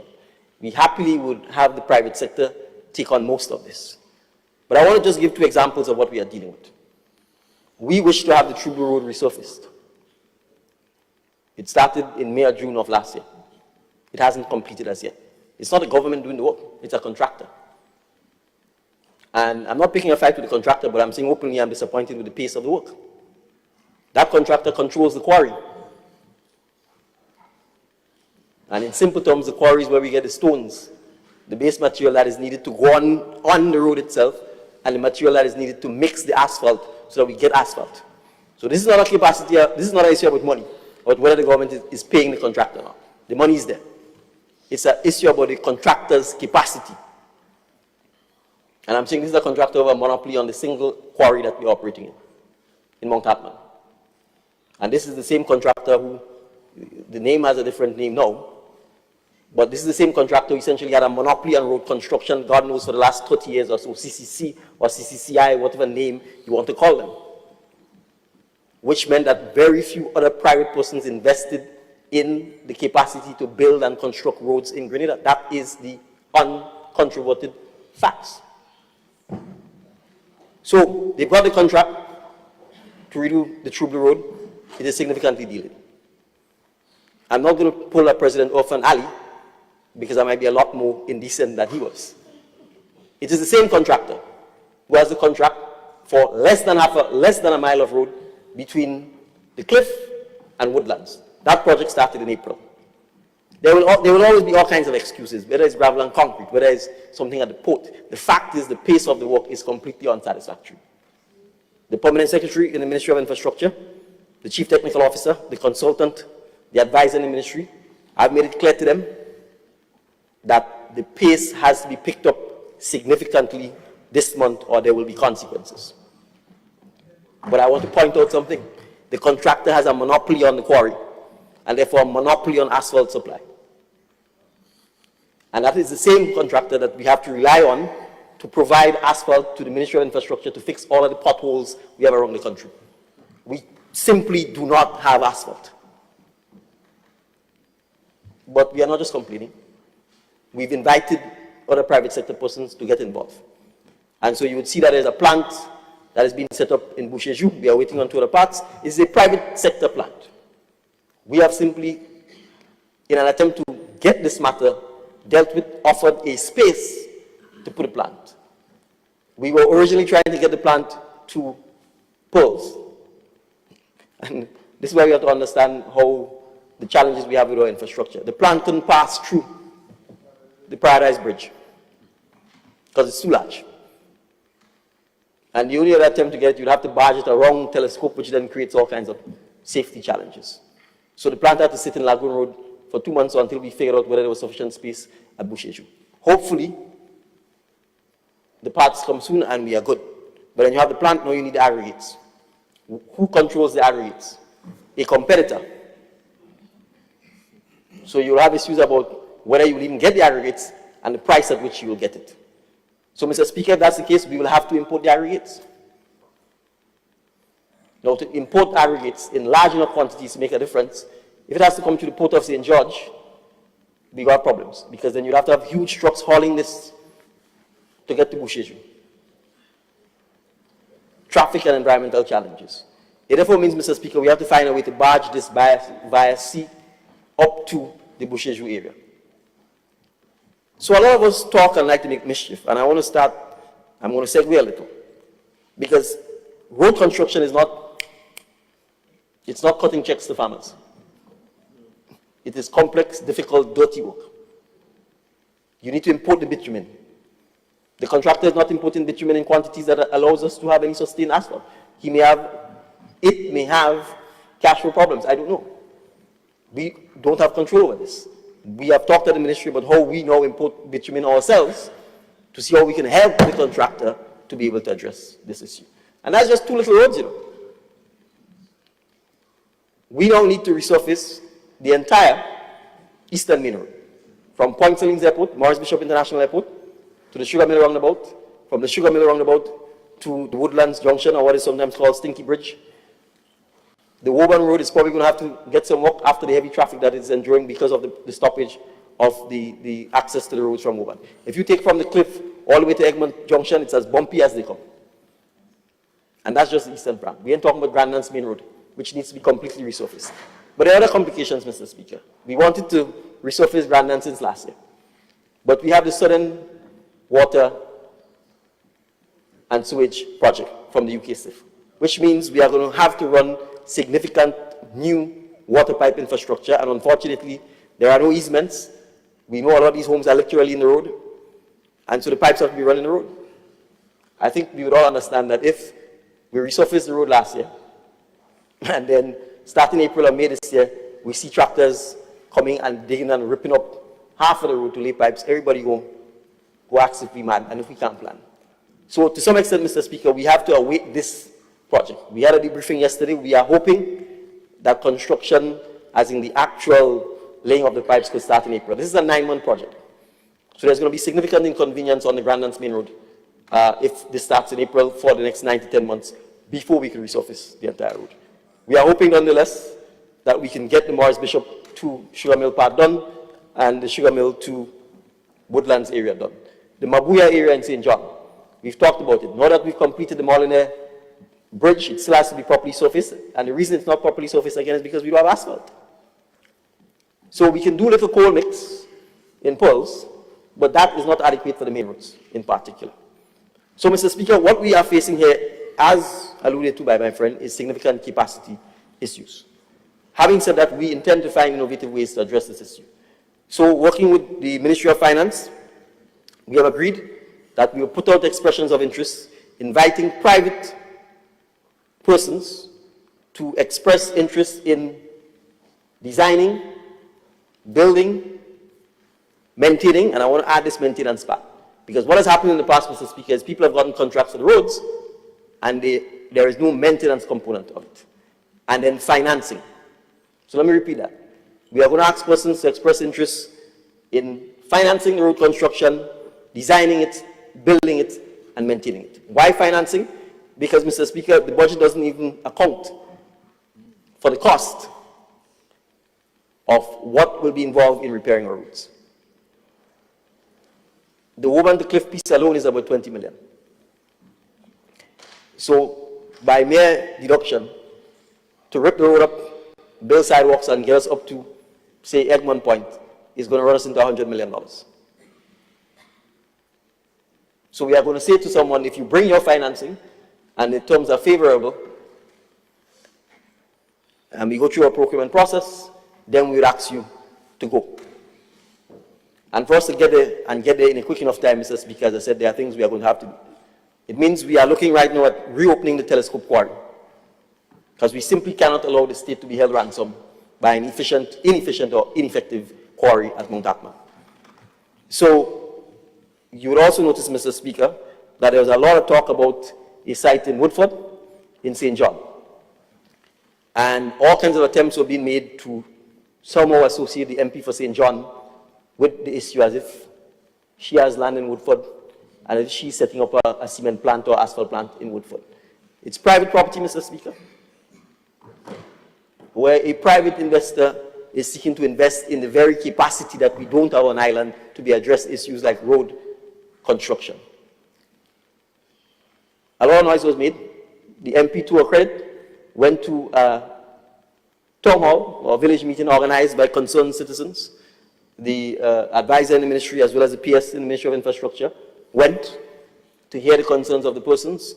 The private owner's representative was present, and I believe a meaningful and purposeful and sensible discussions was had. We understand that the environmental impact assessment is being done, and that it will be delivered to the Planning and Development Authority, that the commissioning of the site will not occur until there is final approval by the Planning and Development Authority.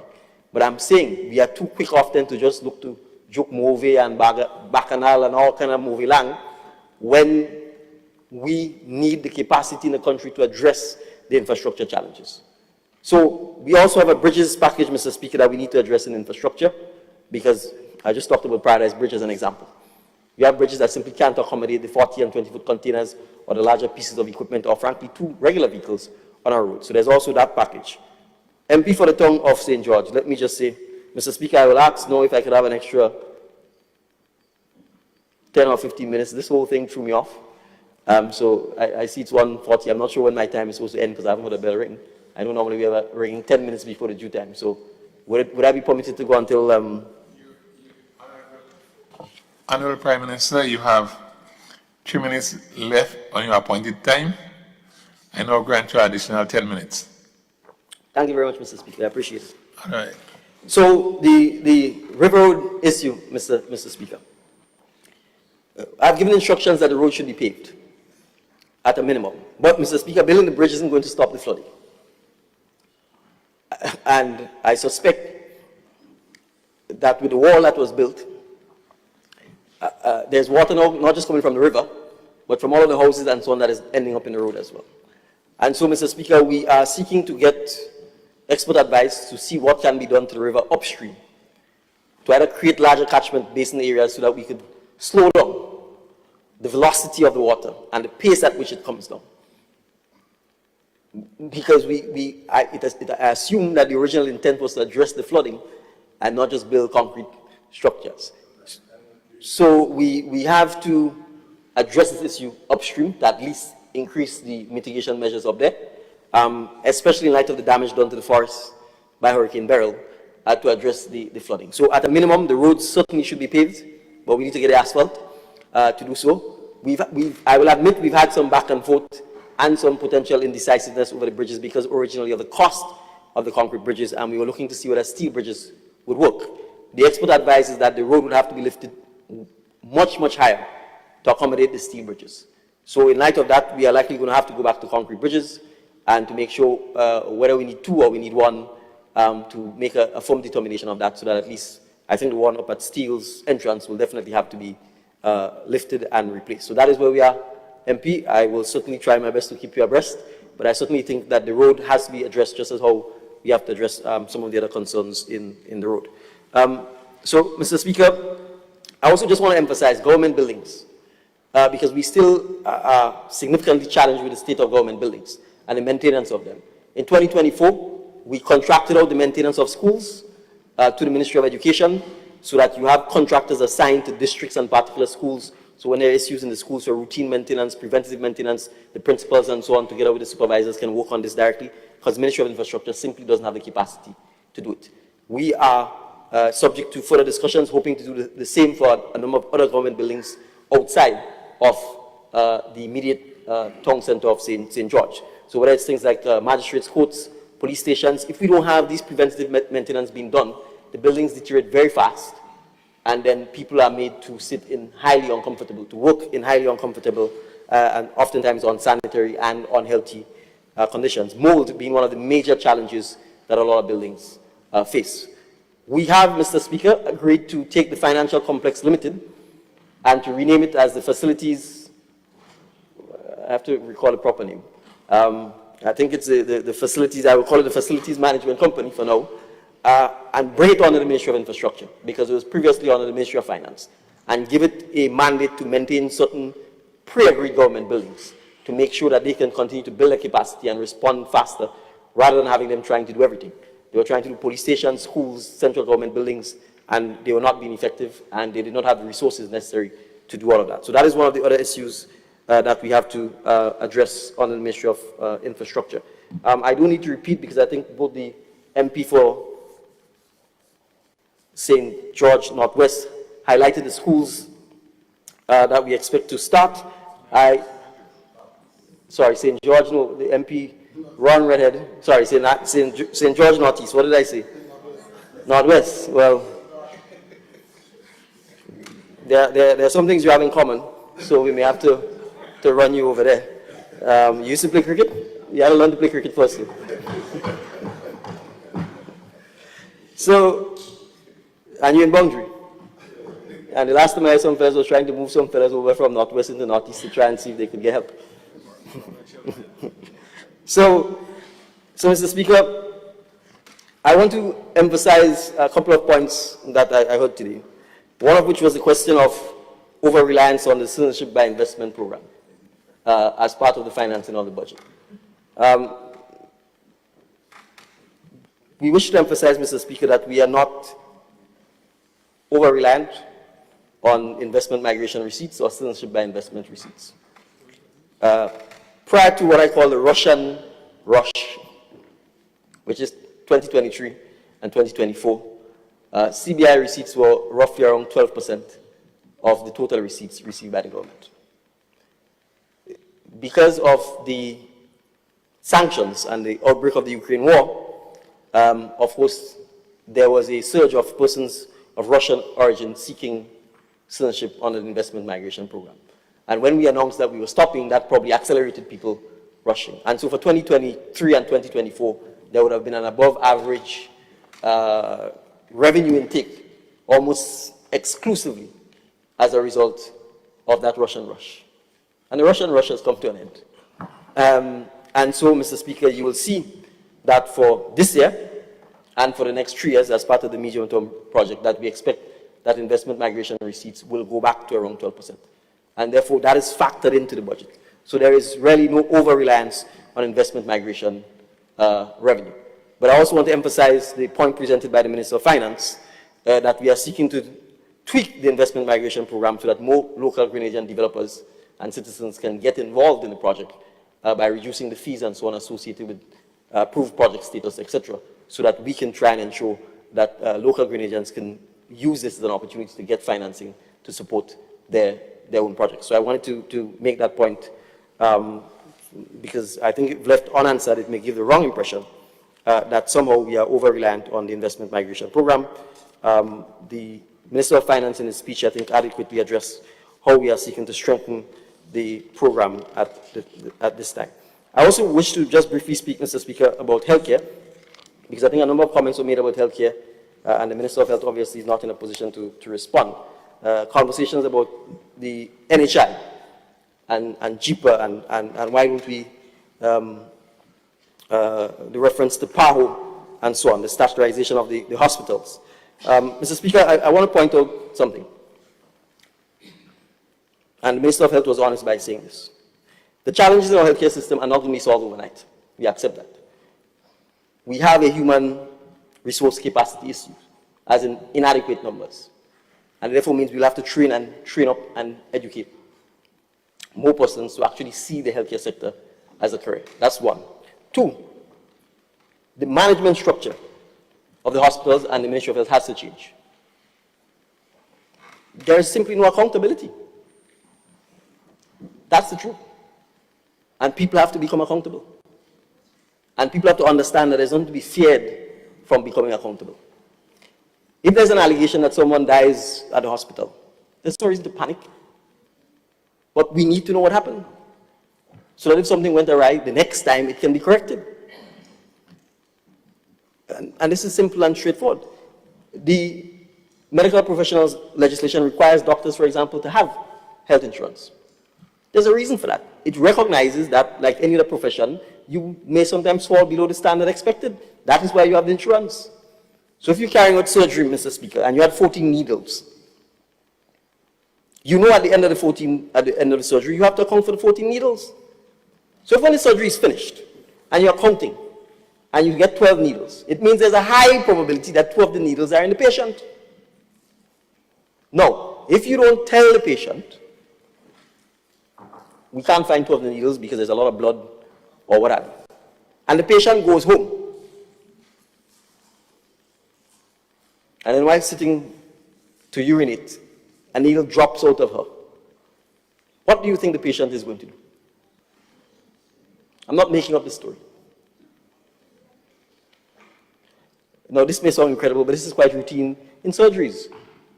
It is routine. Needles are left, gauze is left, all kinds of things. That is why you have the insurance. That is why you have protocols, because surgeries are high pressure. That's why it's not anybody who becomes a surgeon. That's why they say the surgeons of the gods are the gods of the medical profession. But the point I'm saying, Mr. Speaker, you have to professionalize it. You have to be accountable. You have to have your protocols. We need to make sure we're following our protocols. So if something goes wrong, it's not because we want to prevent the doctor from working again or anything like that. We want to improve the systems. We want to know where we're going wrong. But if people are hiding the files, or they don't want to talk, or they're pretending that nothing goes wrong when surgery is happening, we are not going to have an improvement in our outcomes at the hospitals, and the reputation of all of us and of Grenada is not going to improve. So the hospitals or medical centers have to become accountable. We have to understand that when we're asking to shine the light, when we're asking for information, is to improve. And so when Mount Sinai would have done the gap assessment, it is to ensure that we begin to address those issues. So for example, if you have to reduce the rates of transmission of diseases within the hospitals, and there's a protocol for washing your hands, and you're not washing your hands, we need to know that. So somebody could say, wash your hands. If there's a protocol for how you dress or how you put on the gown, we need to know that is happening. If there's a protocol for how you inform patients or loved ones of the death of the passing, we need to know those things are happening. So, Mr. Speaker, these challenges and the culture is something that requires disruption. We are not going to change it by just simply talking. It's not just about money, it's about the management culture, it's about the accountability, it's about the relationship between the Ministry of Health and our hospitals. And the structure, and if the structure is not working, we have to be able to address it. So the gap assessment by Mount Sinai and the work being done by the Ministry of Health and the Project Polaris team, which is the team that is leading the work on the new hospital, is designed to address the very issue that the Honorable MP raised. We know that building a new hospital, the structure, isn't going to improve healthcare in and of itself. The culture, the management practice, all of those things are what we are working on now, so that when we get to the new hospital, we'll have put all of those things in place. And so I want to emphasize that. But having said that, Mr. Speaker, the Minister of Finance and his team still retain the $500 monthly additional payment to our nurses and the $1,000 additional monthly payment to our doctors, and I want to commend him and the team for doing so. So, Mr. Speaker, National Health Insurance, I just quickly wanted to say this. The Cabinet took the decision to terminate the contract with JIPA for the simple reason that we were not satisfied that we were getting value for money. And for the record, when we got into office, JIPA's contract with the government was in abeyance. We, after several rounds of discussions and negotiations, decided to give them a second chance at this, and so we amended the contract and re-signed. Having done so, and after months of looking at the progress, we were not satisfied that we were going to get a system that was going to actually lead to the establishment of national health insurance that was suited to Grenada. And so we terminated the contract. The Minister of Health, I believe, is walking back in. The University of the West Indies did enormous work on this for us before. We are not throwing out the baby with the bathwater. We intend to go back to the University of the West Indies and their consultants to help us in actually implementing the national health insurance, which is going to be a key part of the transformation in healthcare when we get to the construction and operationalizing of the new hospital. And similarly, Mr. Speaker, the question of the statutorization of the hospital. All of these are pieces that are linked to us getting to the point where we can begin to transform the healthcare. I want to finally say we view healthcare as an industry and an opportunity for Grenadians to actually be employed, to have careers in, and to improve our healthcare in the meantime. So, is that the end, Mr. Speaker, or just a warning? All right. So, in light of that, Mr. Speaker, I just want to emphasize that the development of our country, and I want to thank you for allowing me to wrap up, Mr. Speaker, the development of our country is not about things, it is about the people. And you will have no development if the people do not pursue knowledge. There is no country, small, big, intermediate, medium, that has become successful if you do not have a knowledge-based society. And although we didn't get a chance to talk about education, the Minister of Education is going to do so. If we do not pursue knowledge, even in the most religious of societies, even those that are run by a theocracy, they pursue knowledge. If as a people we do not pursue knowledge, we are not going to grow and develop. And that means knowledge in all forms. And so when we emphasize things like education and healthcare and the pensions and our people, it is because we want to incentivize them. When we talk about ensuring that people have the opportunity for training and skills training and the cybersecurity and the coding and the centers of excellence for skills, it is because we recognize, Mr. Speaker, that if we don't encourage our people to pursue knowledge and to pursue their own development, you could vote me in, you could vote somebody else in, you could vote somebody else in, your life will not change or improve because government could only do so much. So I want to emphasize, Mr. Speaker, that we owe it to speak the truth, particularly to young Grenadians, that you've got to pursue knowledge, you have to work hard, and you have to care about your community if you want to ensure that this country continues to rise. And so to the people of Carriacou and PT Martinique in particular, and those impacted by Hurricane Beryl, rest assured that we will continue to support and encourage you to continue rising. Thank you very much, Mr. Speaker. Thank you very much, Honorable Prime Minister. And this concludes the debate before us. I now put the question.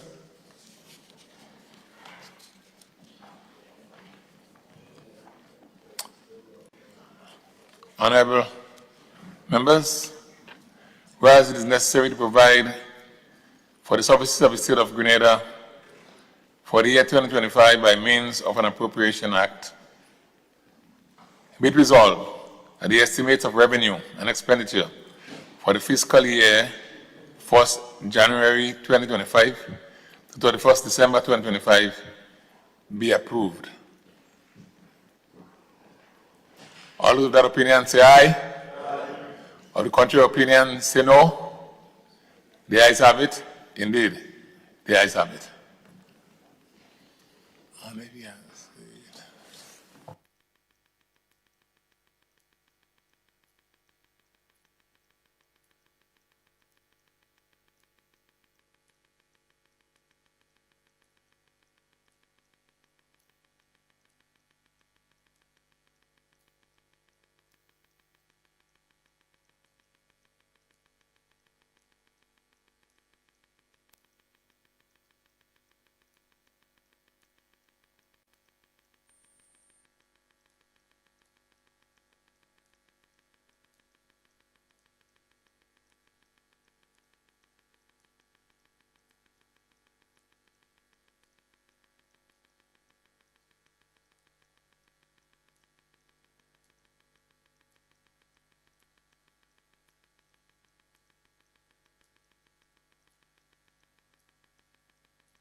Minister for Finance.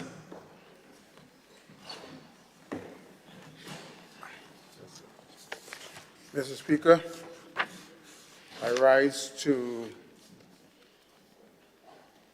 move the resolution for the purpose of Section 9(5) of the Fiscal Vigilance Act number 11 of 2023. Whereas Section 9 of the Fiscal Vigilance Act number 11 of 2023, hereinafter referred to as the Act, provides that the minister may, subject to negative resolution, suspend the public debt target and primary balance rule under Section 8 of the Act at any time during a fiscal year where any one or more of the events specified in Section 9(1)(a), (b), or (c) occurs, if the minister determines that implementation of the public debt target and primary balance rule in the fiscal year would be unduly harmful to the public finance and macroeconomic or financial stability.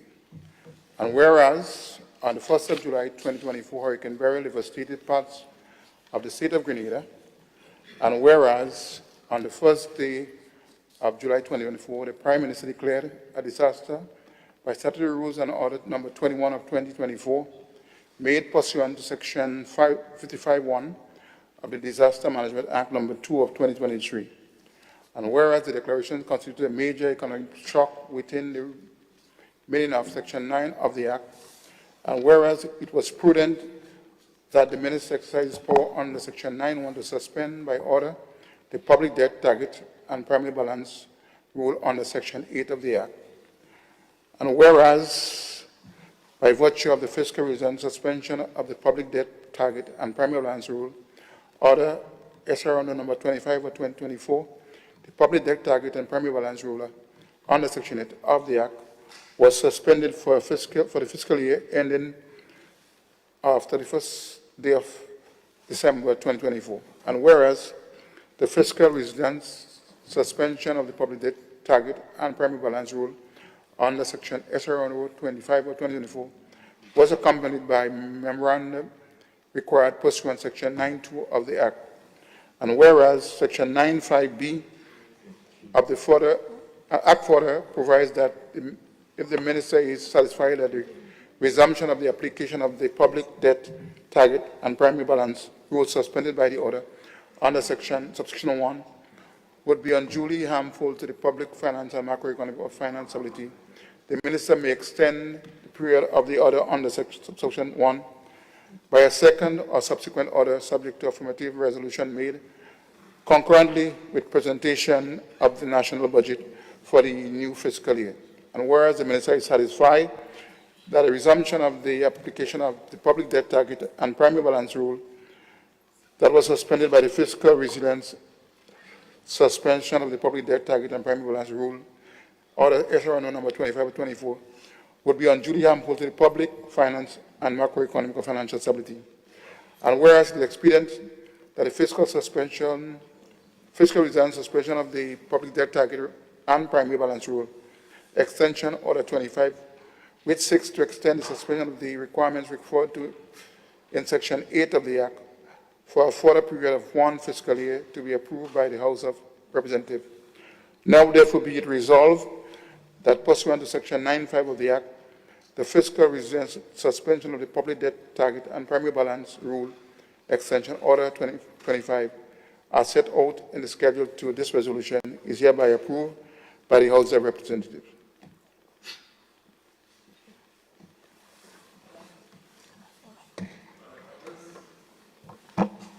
Honorable members, resolution for the purposes of Section 9 of Section 5 of the Fiscal Resilience Act